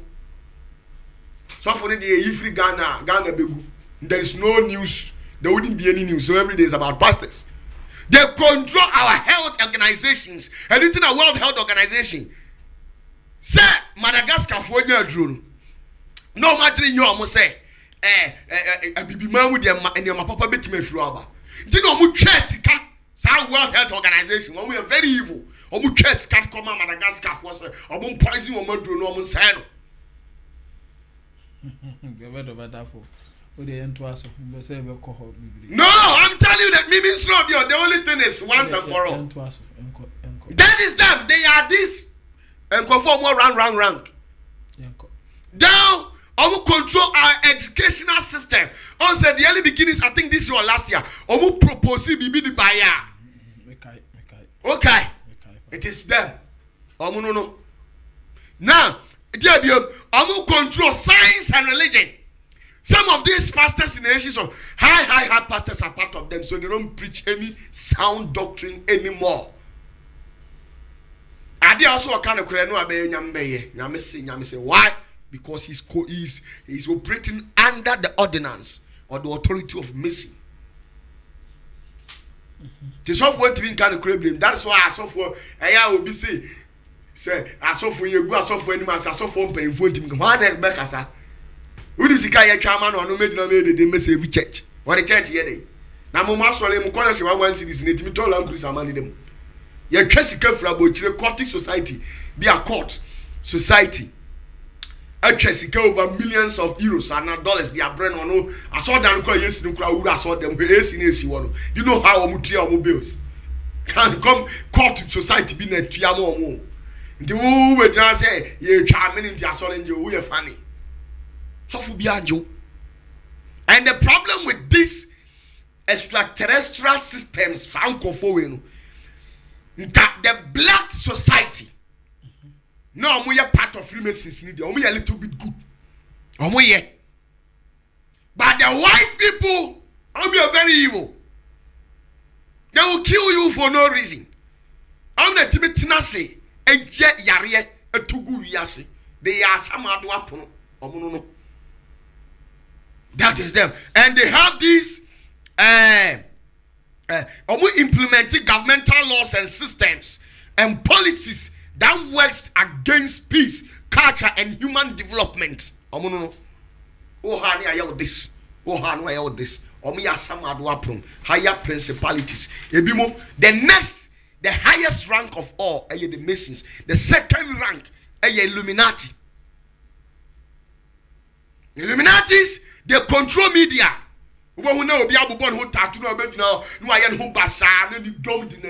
Yes, your chest man influence the society in a bad way through media. Social media, they be our naked in home or born where they got. Now, yeah, you say, Ucha, Obitu, or Batu at the 2 internet. 10 minutes over Quakon. Now 500,000 K. Okay, praise the Lord. Don't come down and do 25. Prophet OPATAFOUR. Who pipe your battle for 2 so a Kumas online? Because one Kumas online, my home video back one. Them go try the lakey and what about 2-3 minutes. There 1 million views. Yeah, can you me some 42,000? Prophet OPATAFOUR. So just yeah. Hello, only I know me ana. Me no memo. Engineer Kawasa Misro. And 1 million views. Oh dear, yeah, what can be? At 1 million views. Prophet and I praise the Lord, the moon now, and then 40,000. Yeah, to us way. The more just here, just to control the ideas. No more say and calamity, and I call like a young girl. Can you cramp on your wound and to it, Miss Amawa in view? And yeah, by Jim. One a catchel. And the days I know man, the new people. And now who? And now will be the camera see her. No a banner him. No a China Cosia commercial path on the internet. No, the G loan. And I obey your book and leave you at Amsterdam. I could have Cosia command size. Gay duties over Termupa. I'm a pen number. Watching about. Now this Illuminati they control the entertainment industry. That is why musicians I don't move a tone room. Yana now don't hear more moto ya. Tim say yes. Nyansa wom. I didn't wom. Say nana same ni go. Nabio. Hey, I don't fit away. Same le tonyo me nana. I don't fit away. Who say papa mi na ni mire she. But or tonyo to so de sunsun ne kra. Enyina tonyo. And a young guy.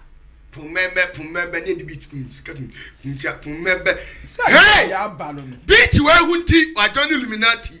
3 days or the Rose was range over. You are piercing our banning her. Why is no draw tattoo or Betinawa or no one cast out upon some cross rono. No one cast out to know when something was a arm and you yes, and Satan cross rono. No, to be 2 minutes per 10,000, 3,200, 400. On no question 2 million in dear no painting. Or to be critics then the power your boss shows why now masses in 10, 15. Not the end rich one powerful. I'm the king of so and so. Yen and Ampadu to a boy and Sanyum. Yen and Ampadu to me the Adwa. Yen and Sanyum to a Tiene from Wabanem Mobra. What's the other the Ompe, Ope, member, baby. Now the Yabby ya. And say at 1 million views. Praise the Lord. There were 15,000. Asama do pubun to me farmer. And to me now, I don't know how many Asama do pubun, but would be at 2 at the internet. Anyway, you mano, Itie wo dem. Me untie me imanu me no na di go. OPATAFOUR. It depends on you be see aka no. To I who the internet. And quite you was at one. Matra house. I know man there me say. There be a number how many views? Oh, and they say you what the mlanche say na back home man is as say ubenya no ahwe. Ya kwa you could do kamla echi. What no for echi. Pornographic and a pornography. Did you money keke? No. Did you yeah, do about to the agro. No bit to USA trying to her. Papa you jira already internet or maybe keke. Not you do about to the agro. Anyway, with what didn't you know I say ebony. What I say, anti-pornography controlled by the Illuminati. Sex, no. Human behavioral and witchcraft abayuguro. Nyoma and say nipa. Omunyinan sankrofo. They change moral behavior of society through music, fashion and media. But who be no share and you know pie when I to nana kushe kuma talent chain. To shana who everything. You know, just to spell the young ones, they are controlled by the Illuminati. Muju am into a baby abonso Ghana or yes I did be our brabono. Obi abonso solitia or can someone answer fatabiano ya brabeno amaniska go and misbehave and will misbehave. I don't know any truth or any the source of means or did. Tis any way you nara. No, yes, come when you know to me, boom, or some war. My mouth swap what thing. A summer do up no intimate fast. If you say, Nipa or cross some do pubulum hawk. I could said the aponicity. Jesus. Tini a chi yesu, a summer do up with father so. Since yes, a summer do up with father so I'm ready to make be a baslide. Just tell me some do up a chifa yesu so. I'm waiting at you now baslide. Come on, no account of one. Or by catching the mem a swing for any say. I'll say the process through which I yesu a koya and sana. Yabe crown and a king me said that church about so be assuming. Now, a true point now. Yes, to the assassin so or yes, spiritual fight. No, as some I don't talk one with the car on the physical and sana or cross some other boom. The time of the assassin no come to one or people so didn't see off on the choir. No expecting the see off one say, or moon sorry, we are no more empire. No matter that. Or first one, no matter that. Or second one, no matter that. Or third one, you know, we will do 3 days one. Or battle case 3 times. Or baby, I don't catch you for some Solomon Pine, a man comes to him. Or the balance will be no matter. Until Peter, as she has to say, 3 times. What I say? It is a battle, Nunano. Ubamwa, hey, when you will be sure no account once. Or ya some are do apple. Would you have grown a new master to be false? A 2 centimeters is here. A 2 centimeters. Yet with the actual false, so what back of will be any other. There's no name anything about it. What to be for a bit now come, oh, Miss Johnson. We see now near the Asamato so soften and impressed. Christopher so cry, yes, so your pencil can be. Yes, sir. Christopher. No, now I'm with the yes, what you saw me at the boy for. Do you want me to catch on having your own Kobe? No more, you woman I have no. And catch Papa, your dear. Chris will be up and say, all that count was more good and massive, Opa, and the trouble good and massive. That is Christians, and I know them. It's uncle for the now more exhibiting such bad behavioral patterns. Nino. And we are some other upon identity, so no more. Yes, you see, many no cry, and quack, me boy. It's women no cry and quack the air. Which means Jesus is the gate of what? Heaven, right? It will only be a certain near my free the woman where the gate of what? Hell. It is yes, near my baby, was so for see a summer do apron. Or more, you heard the Bible name. Matthew 26. Matthew 26, verse 36 to 75. What's say? Yes, you know, Drew baby, our floor Gassamani. Yes, you do. I will do baby for Gassamani, you know. Or catch us here for the I don't catch us here for the same. Montana, see her. Namin got no uncle bomb. You call me Ponshako Empire was a spiritual battle that he was going to fight in the realms at hell. To us, at the Samsung. At the Samsung. Now, of our patron is a video, Mabel. Of our patron is a video, Mammy, you know. I can't. na ne wura fiti ase hoy ana ono ne wura fi ase ye den hoy hwan hu na ne wura hoye no Yesu adetia to aso na ne ho so yira na ne ho so ye den yira we asof ye tim botu just ana ho yira na wura ho dia unye kwes why you say omunyina san krofo no mu de wanu gusu nyom ya samado apono nyama pa bia mfiri omumu ma. Sometimes you have to just ignore them and fight them spiritually, and that is all. To us, I just watch. I know catcher one say. And what catcher one say? I will wash a macra so they go a woman. Yo, yes, super. Mamma fian is some aduapono. I will wash and a crash. And go. We are software to be diwedia. How did you cry in your day? All in the name of we are sovereignty. Who could carry a soft pan or Cassasi? And yes, or Mamma Nancasa. To us, Montana Hana, Montana Hana, me, yes, me ring. And your uncle. Dear son, no, or the Nimka clad the Nimbutu from Tio. Yes, who cross I know didn't Nimbutu form. I know Bompire say, no Bompire say, Major, Rade, say bet to me, I bet to me, a crew are inside of me. Bambu. Bamboo by, yeah. Bamboo by. Hana yes, or bamboo yet. And you are who is your baby, yes. If you say, none a crowd was some do I elcom. Sanet here. Tio ha! A summer do hono. Why, yeah, as you're funny to me, you know that you won't pay any bimuano. Anna! A summer do I put in a chia fanaso. To an Ukabaku for one to me because upon us yet 12. Some do happen is 12. No chia fanaso. Tis sound quiet back. Now lawyer need pie do every man's in Wakokano. No sentence you 25 years. Whoever who me boy. They are putting billing to Kwana now would you know. Yes, she has say. Now putting some of what putting she fans. Look at you that they say. Say Cabede. I say, and Cabea, a crew are inside. Macrua in Sammy. Now so, and yes, I did me pet. So yes, I did me pet. I said the open. Now so said the world and open in your because yes, we get the banana or the twasso. Adiana. No, buy the share for the channel. Or buy the share for the channel. Who said what did that? I know who say or couple on pie the spiritual battle. Or can you upon and I didn't really support. I said to software in Solomon and Sereno. Opa was sorry bad the Bukura and we do the idea. Do better not as Zenit and I don't be declared the year bomb and no more than 10 more back against us. You must have cancel. Software what to say, or POPATAFOUR you say, what can say, I'm going to say. Moi to buy no nso so nka Peter mo e be so ye gina ho ka urade ye so fi ratatara e brosco to buttons di papa ye chi no oba na Peter adakro de na akro nkuruma fro ye bi odi ye pa nam ni trim si awada tie mane se Petro say no ka kire Petro say man to me ni me anya kire ba ko ti wana wampo obi ti ho no mo de bia me ugina zene tabontin ube bompa ya bia 7 hours. Now what think is a rather born who buy, then a demand ye.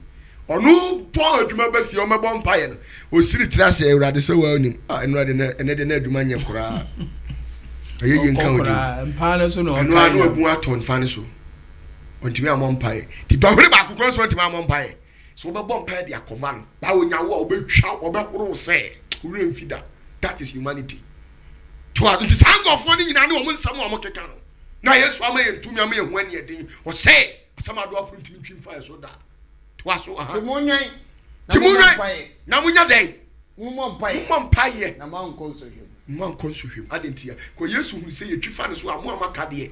Quadrubunpo and Rapamo. Now the Aberiano. Tiguno. Tigua cat, yes, that's all. Then you may you. I said, Twas Oh, Pedie. Who many a day? Pedie. Now, yes, was spiritual realm or a battle. Who many person go be the upward you couldn't so when I am support way. Because you have to be crying and open so papa, you know. Bien hot. You want some no dear Tiano? Ah, some are dropping no.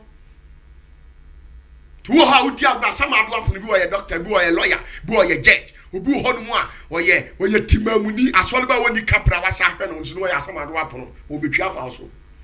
We are charged on the back tools who will be asking. We you want to not next government. Yeah, so tell you. Who how yiri wa ya sama do apono ba onya we. Who a ukunu ya sama do apono. case or the beto so. We are charge our yiri bi di beto so no. Any say yen twitwa nyu we not next government aba. Na aban yi otisu wa twa 8 years akọ.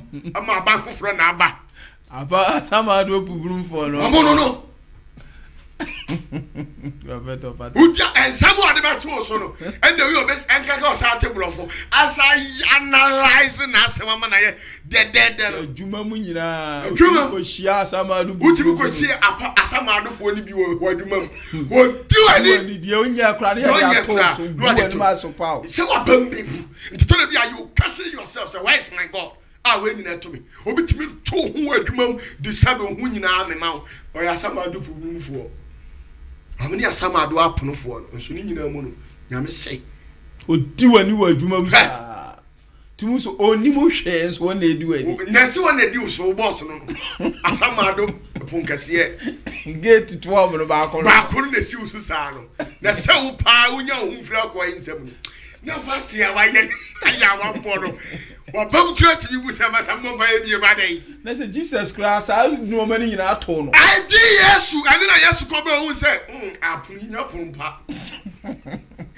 and ya baba bu no enye security doors go to afamu etimi bo to unsa ebini mutatra ma obro yeah hwe ebitimi twantuno na su de da form e bontuno no hom na ne na ne wafa pepepe ya senye de asama do afu bunu ti dipa na obusa asem kase sa ho nsam no sama wo ho no to aso na hwe asama do pono do mo aduana mi na okobi ni pre no su ko bo ana Yesu obe katiro nkom nsan sori no sa koye akobo mpa ise meja say ye erisa ne me ho enko the third time na bamu asie bu awurade ntu hwe bia mawu asemo to aso say we ensa ne me ho enko gi se menom na say we tibi nsa gi se crew we menom dia na wo pen nje enye open your heart mpaya Yesu bonu no odi araho ni su ya dina ni ade kwa maniem aso na wo mu dina ni no ade ya mi ya ba ko sister ba ko no be kire woman yi o na ne ba ya de twere ya Yesu sa ne yale sa woman ya na be gina ho be yi Peter pie ya o ka se na we kan le suafo be ma we kan le suafo Peter ka se me na ko e kwa na bo ndem ni mu no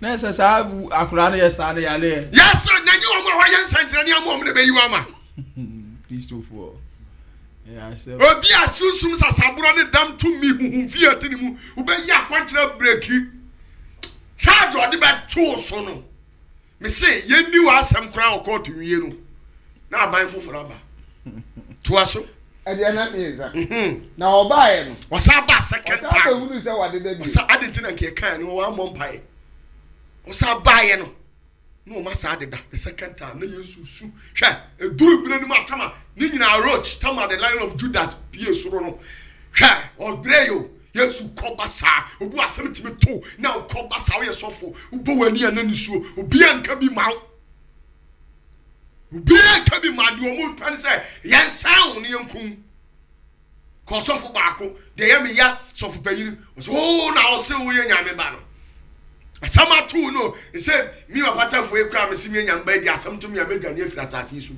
because ye beka say ne nyame mfiri suru majo se ne sa na o se no wai tiam no majo wai ele ni pa beka so your OPATAFOUR nyenyi wai ti wo mo be prese yen sam no ebe doso ba ni nyina mu no se apono ni timi twin fauso to aso adia 99 no ja onko bio o santa mo second time akobo mpaye ne prensa so ne prensa asem kro no a tio Yesu adia o se obi ma won 3 times ne na ni ayede ni braba Yesu gina okono ne ho yira no kan o se ne Yesu ho yeden yira no ho de wonye ba ma yi su tete wo pepo no so koba mu so ni nyina na mo muame Peter mesramo wo na mo mpaye muame obi afi no shawo na o se different ni ale na 2 minutes decide different na way obi kura so asofo bi because we ya nyame suma na afiri so ba nsole bebre begu ti Yesu ba na nkrofo bebre nsole egu omu di nachi ti sa asofo nyina bufu mu nyina de attack no mu nyina attack Yesu mu charge corner na ho Sa kwa wa ye criminal on kan ko. Wa de apo ni azaje nkrofo sika. To aso ha. De ananum. Ana oba asuafo de nche beka kire wo. Osa ba asuafo nche beka se. Afedi emuna. Afedi emunya de. Muna. De besi anya si awi. Na mo home. Oh, enti Jesus ba ba ye. Osa ba beka kire wo. Ono kra de nyante ho no. Minim se o kan ye no. Se o kosa ba beka. 3 times. Afedi emuna because my yabi. De besi bi ansi. Na say agene se. Ata ye twa fa so se ma do apna twa fa Yesu so. Oi, die kosi ya no. Na ba mu abu. Kwa waye bia omo abu a homo. Omo abu am. Hwadoma na di Yesu. To kaso konko gina fa ro anim a ko metima abona senuam. Ya bi. Obi a retain. To aso. Osi afedi de besi bia nsi. She. Adona dru a ori be yi onipa ba no ahye ne bonefo nsa. Obe yi nipa ba na ma. Emre na dru. Minim se onipa bia nka papa ma me. Ate ha me. Ate Yesu kan ye no. To aso. Adianansia. Monsore ma yenko. Monsore mi yenko de besi anya sihwe. De ori yi mi ama no aben. De ori yi mi na ama na aben. Ma me cat story bi kakra bi nchiro. Ba cho sabi ukofo oba o yetutu ni de ba oni ne ba da ba kisi no. Abi. Adentia. Sa onya da no. Onya da no. Ma oba o ya da no din kan fa taste wo anu ansa. Mi abodi ana me boa. Sa. Nti se tete wo mrem before so obi be kisi wo na wo sombo wo na komam. Hwe ti Yesu o kisi Judas Iscariot. Hwe ayonkufa na de oni hwan. Nintem. No just why dey odone pa. Nanso akwai. Wọ́n yí Yesu máa ẹ̀. Lọ bẹ́ẹ̀ wọ́n sọ ní wọ́n yẹ OPATAFOUR pàpàpàpàpà rẹ̀. Sírò bẹ́sí àmọ́ ìwé sí ẹ̀kẹ́ wọ́n ẹ̀kiri máa nù. Ẹ̀yẹ ọmọ nù. Ọmọ yẹ asámàdó àpònò. Ètìmí di àpònò ní bẹ́ẹ̀ tó 9. Àpònò dùnmíẹ̀nù náà di 9 abẹ́gu asọ̀lẹ̀ ni. Ọ̀sọ́fọ̀ bẹ́ẹ̀ bẹ̀rẹ̀ sáà. Náà ní sọ́fọ̀ baako ni ẹ̀dá sí wọ́n di náà pìrìkì ọ̀fẹ́ mi. Ẹ̀dá náà bẹ̀rẹ̀ fi abọ́ n'ani so. Abọ́ n'ani so kura sẹ́ yẹ wọ́n pìrìkì yìí. Asọ̀rọ̀ nkura wẹ̀ jáì. Na ni generator na ọ̀tọ̀ máa sọ̀rọ̀ wájú náà adìẹ. Díẹ̀ kọ́ nù. Na sọ́fún ní sẹ́ na abamu abu ọ̀fẹ́ mi free Germany. Abamu abu. Sọ́fún baako wọ́n so ọ̀yẹ́ asọ̀rọ̀ sáà. Na Bruni ni ọ̀dẹ́ yẹn na sọ wọ́n abẹ́ pam na free hɔ. Town free hɔ kɔ. Minim sɛ ɔde bɛ keka nkwasi asɛm sɛ ekura nkama nfa dan na ama. Asenti asamado pubunu fo ne bi no. Gate ni bi no. Baako gate ni baako kura ba so awore bɛ hɔ. Tuaso oyi mi ama na ben. Do oyi mi ama na wa ben. Judas Iscariot. E de asrafo eba. O de asrafo ba. O hyenkom nsu no mu nyama na o kan wasem. Eti oguso ne kasa. O ni kasa mpono. Hwe. Judas a o yedum yenu mu ba ko ba. Judas o yedum yenu mu ba ko ne ba. Na nkofo ku bebre a o kurakura nkrante ne emma. Nkofo ku ye kote Yesu so de o ya roba. Dia bone na wakan to kan ya ni ya me padanse da.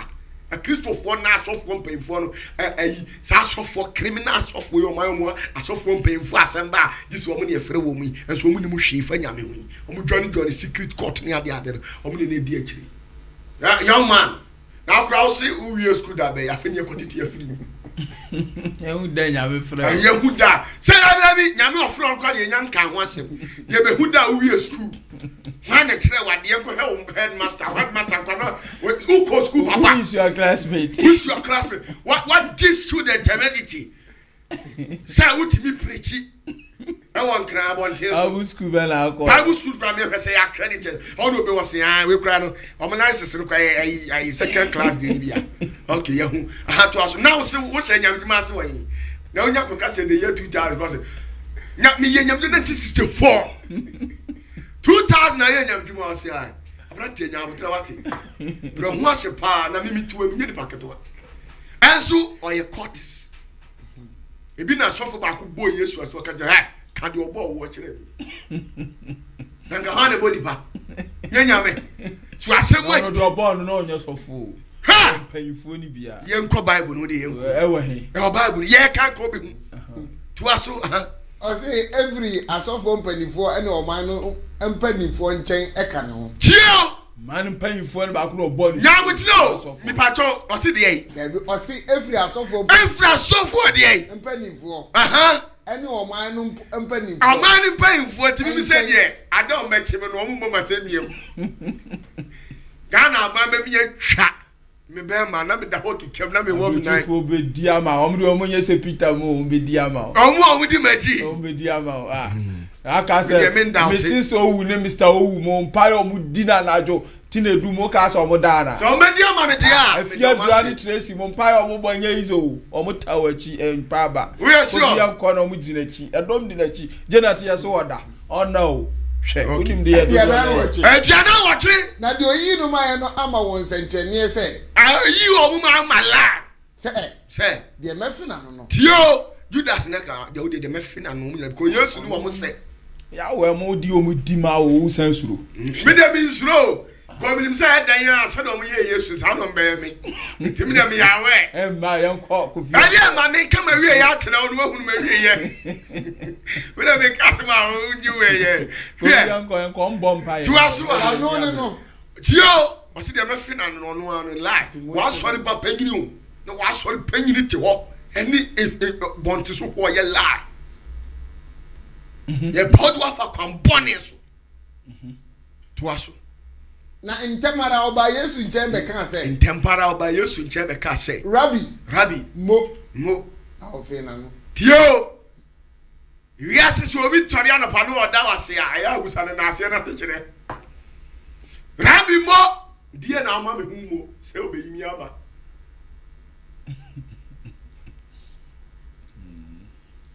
mrebi metie sofo amu aku preaching suma ya konchene ama kom de mi bibreki no hana abrewa bi ade ahwede ebre mi osini tirase a ahwede se ya kire me ne o family fasting hweli patri bonde wa brewa odifuo mu a aye fasting o bebreki ade kire me na abre ne so family ti ko de ko na no na kapa na kaditi ahono tim no wa nti ye Peter say what the sunsun kire me ne was me kisi na no obo Yesu boro enso na Yesu akon no obipo no so ontimi okon no na agini nsam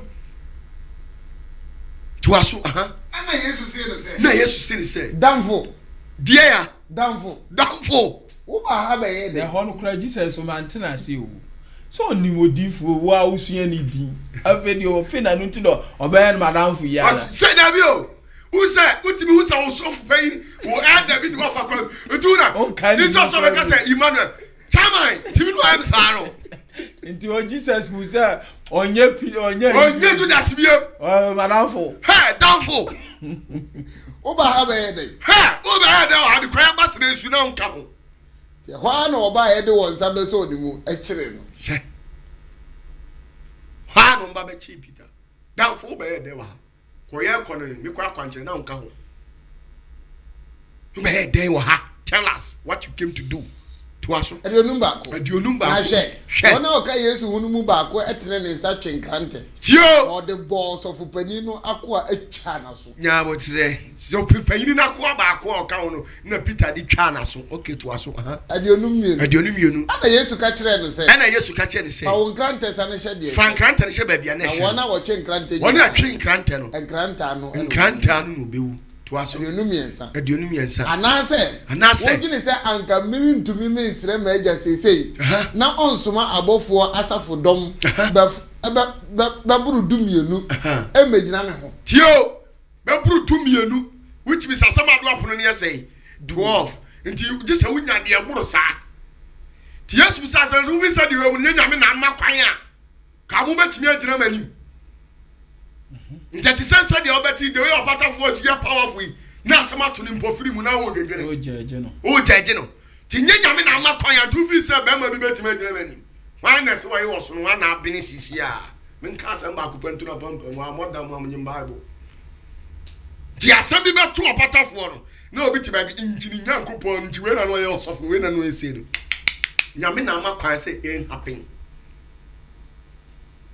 ti no se ya opedi amane ye den enya ho nti na Yesu kun ya nyame penti no na asem ado apono twifa no so kentimi Yesu se no ho ahode ba e firi nyame nti na twifa no to aso adionum 9 na ene ebeye den na trensem no beba mu se obede na abam etwa se eyesa to aso body tell Yesu ase misa okay ya din na fe ya din call ya ni tio ayifuo ni bi nsam no asamado apono ne nsam bi na tie nsam Adionum. okay Edonum ara na Yesu se nkrofoko akuoko ne se ɛhɔ na nipa twa ne wɔahyia na Yesu ka sɛ mo ambassador de mo de ba odwutwafo so de nkranta ne maare bɛkyimi okay metena ha asɔre fie me kyerɛkyerɛ daa mi wo sɔre fie de bia de ntina ma me kyerɛ na ye nyina aba na de adifo no ɛkan no kyerɛsɛm no mu abam ɛna asuafo no nyinaa gya no hɔ edwane asuafo ne yɛ dɛn egya no edwane ɔmo yɛ dɛn egya no hɔ edwane nti asamado apono chifa so a church members yɛ dɛn edwane omedwane egya obia no obe defend o church member ne de ɔno gyina hɔ kora mpo na amane ato no so ɔno bɔ mpa de wato ama na die no wana be kyerɛ wo sɛ wo kora no yɛ dwɛ kyɛ Yesu saa na baako no ka kyerɛ we yɛ dwɛ me hu ka kyerɛ nsɛ o ma yɛ maha ko Peter ka kyerɛ nsɛ Yesu so na se yɛ kɔ ne yɛ bɛkye wa ku bia ɛnkɔ na Yesu ka kyerɛ sɛ nyame ntwi anim Satan ɛte sɛ wo that one I prepare for it tuwa tia sɛ enti obi bɛgyina hɔ no sɛ asɛm ato wo no we me ka kyerɛ no ne wanti na wo ne de nyame so ne me maka no no to what trying to say or catch it tuniform to one hand tina amuna yes and sankofo ni nyina no me yasama ado pono fo onyame wonu me nko a7 de do mo so bia one de me ba so abetro asama ado apono de ye yo to aso adionum so awada wachiri Yesu ne de ne ko osofo pani Keifa tio osofo pani wan Keifa Reverend Dr. the Archbishop Keifa no di Peter young boy a man of my age be gina ho wa yenya medwuma so fanyina wa ya ma ye di na si the whole Ghana so fanyini we so so ketwa ni di young boy Jesus ko jana nim tie se wo kan fa ko atwerefo ne mpanifo ni nyina ehia ba bia cancel ho court ho ba bia mpanifo hia fa adwene no honom di Yesu ko jina adionum wotwe tiwa so na Petro di na chi e wa achiri na Petro ka ya no se na ni edin ono be di na chi ewura mu akọ ekoduru osofo padi no aban no mu no kọ ya ewura mu akọ aban Keifa aban kesie no okomu ane asomfo no kotena ho se orehwe asem no awie okotie bi de be ye Yesu tie de ko tiwa so na asofo mpanifo tio badwafo asofo mpanyimfo ne hefo ane badwafo na ahwehwe Yesu ho adansekuru mu omo hwehwe ne ho de ya adansekuru meta se asem to wanye de ne kura ne ni pepa ye de nemom de ye de ya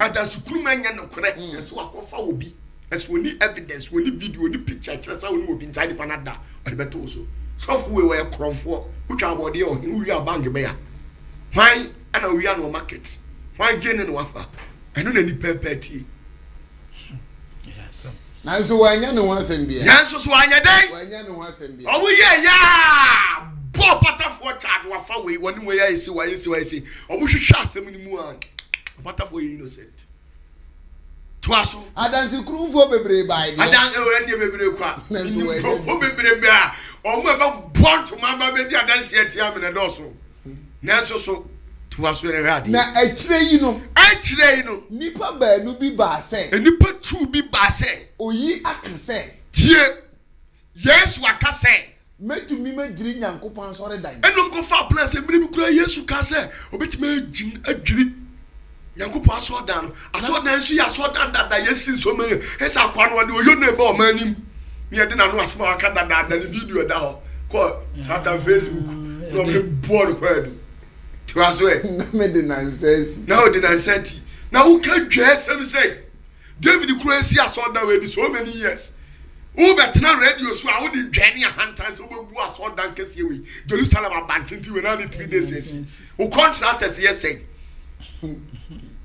Tongwe na sipo o ya man homeless na makase we mu mie hwe ni yi to aso na osofu pani no esore ka kire ne se tio asofu pani onyame difu onye difu ketwa no osore ye se ka kire ne se ka kire Yesu se wo umwa bi umwa bi ade ho na ye enum aridi adanse etia we edi anti na we enum ka se wo yo nwa anu yi se na Yesu emuana no na Yesu ye din na osofu pani no eka kire no se osofu pani ni ka se me ka Onyankopɔn ti asefo tio aha na hia me no oka de ya oka Onyankopɔn ti asefo no se ese sa woni Kristo no sa woni Kristo ni dia Nyankopɔn ba no a nyame ba na ka kire Odif unyame ni pass we nyame sofo no.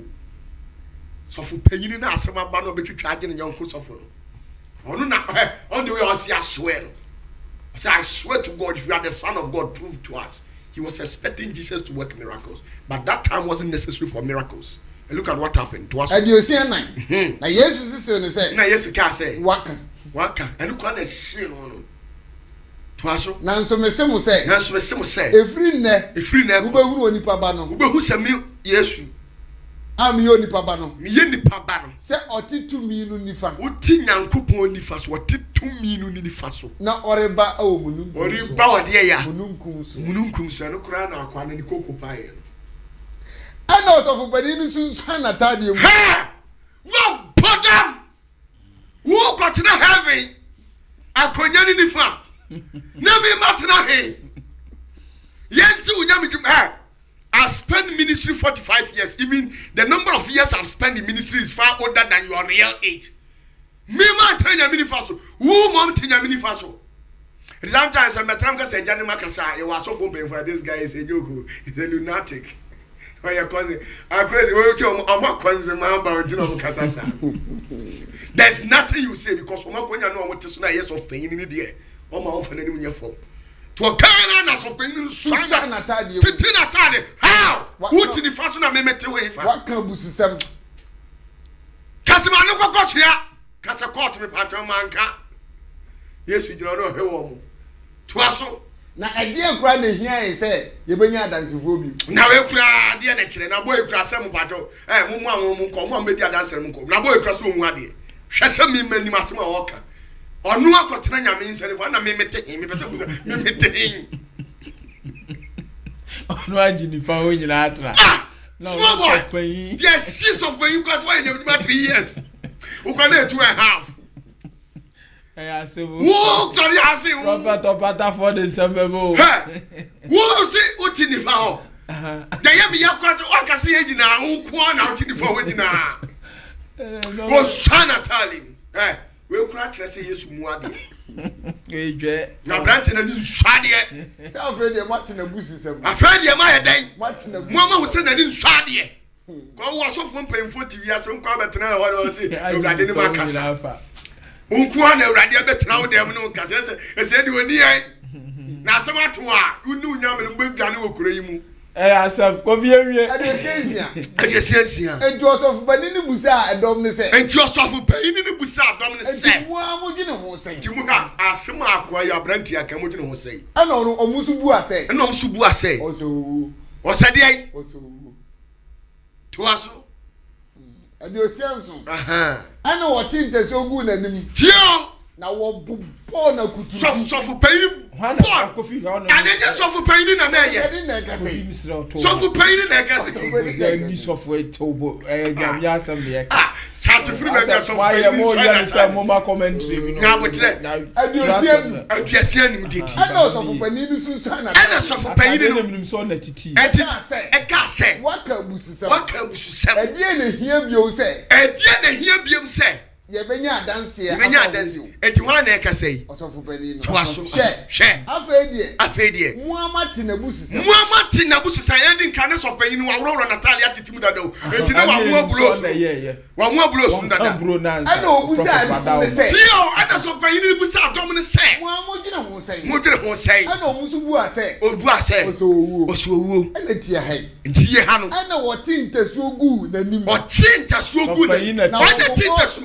Ano ya dey na obubo na kuturuku bo yesu twade ana ebinum so bobo na sotro ana ebi muso ya dey enti sofu no bo yesu de ya akuturuku twade ana packet na omu aka no so ye ndey bo na sotro na no koko han ebubo na enti sofu ni abotre yes sofu ni ba ko pew said so onu afa what ma akwati ni fa honko ante ho small boy and I saw she ni bro Paul the Bible at 20 time na hunyame afre no ebusa Yesu say no say ebusa Yesu say say in Christo uti man obo ha wo uti wo man obo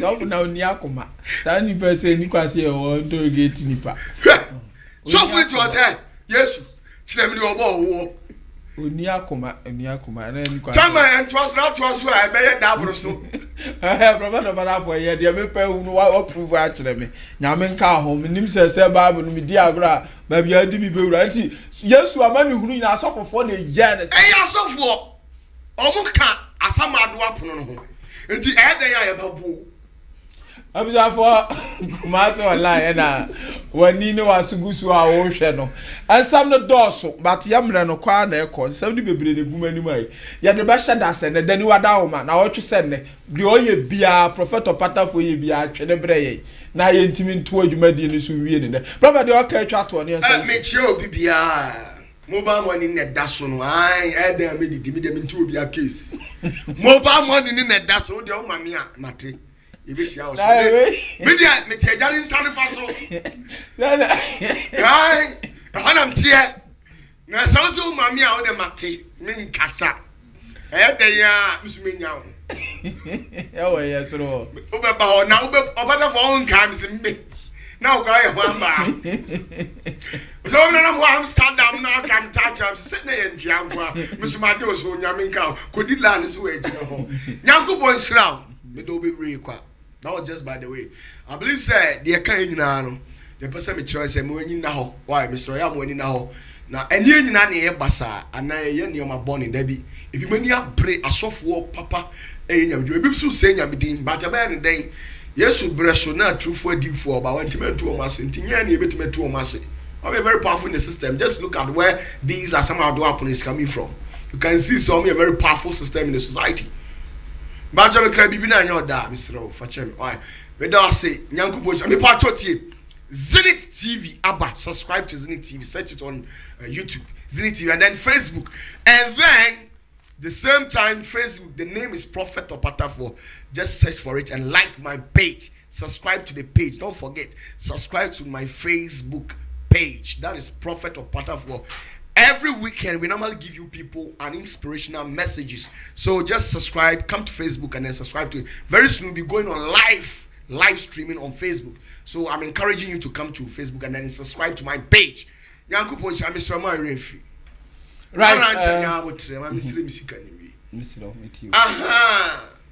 I didn't even have my money. I hope you catch them and Moby. Open so I know be freeze right about Pibia, catch them. Mamu pebi nyina ebi mo so de ka wo ma wa se de ba wo yes so de mo na hwan ya bubodi de ne ba ma afia me de wo de na ma anya medru me anya ba ka so me de why na ma o se ko ma ayi afia ne ebi mo abayere me pampe anya medi me nsa eni pa fo bi obom di mo yi ni nyam de ama no ba cha wo yire na mo nye ewo o se o timi deny onya obada for ti o ye o ba ya ma asumje de ayi ni ho mi nya bi afa na o so de ba ma me say eno wa ko di eche and na meko and na bi eno wa ko di eche prophet OPATAFOUR na busuafo mo no eno wa ko di eche yeah be ko o ma o di o mo di ekoe no ani na o di we ni de o di o mo di agu fie from de bi say e batch o say nuru o so enti wa pa wa you ni be bi aba ka kire me Yesu nti yeda so ti ase yemu da Nyankopon hira ontre wa hye mo ho ba ma me ntie ne ma bi sa wugidi o ne nyame oho obeba Kristo nka ho ma kire o right abusia for prophet OPATAFOUR na mote ne nka no Kumasi online yesi ayese ye de ya apo ayi na ba Kumasi online apo ayi no call Play Store on Apple app no call Play Store na wo phone so download Kumasi online app na wo de download ba bia betumi ahwe yen program no na what you send e be sa the prophet OPATAFOUR aba ha o ti dani gbo nka ya solisu ide nka ya ija na ato abo no o na ehunu amane Kofi poku abronoma na bible no wa chirechire mu kama pa ma ya da Kofi ne ye me din di o say Kofi ye fancy ha Mr and Mrs O ba bia mo bia me chia mo da ma say bye bye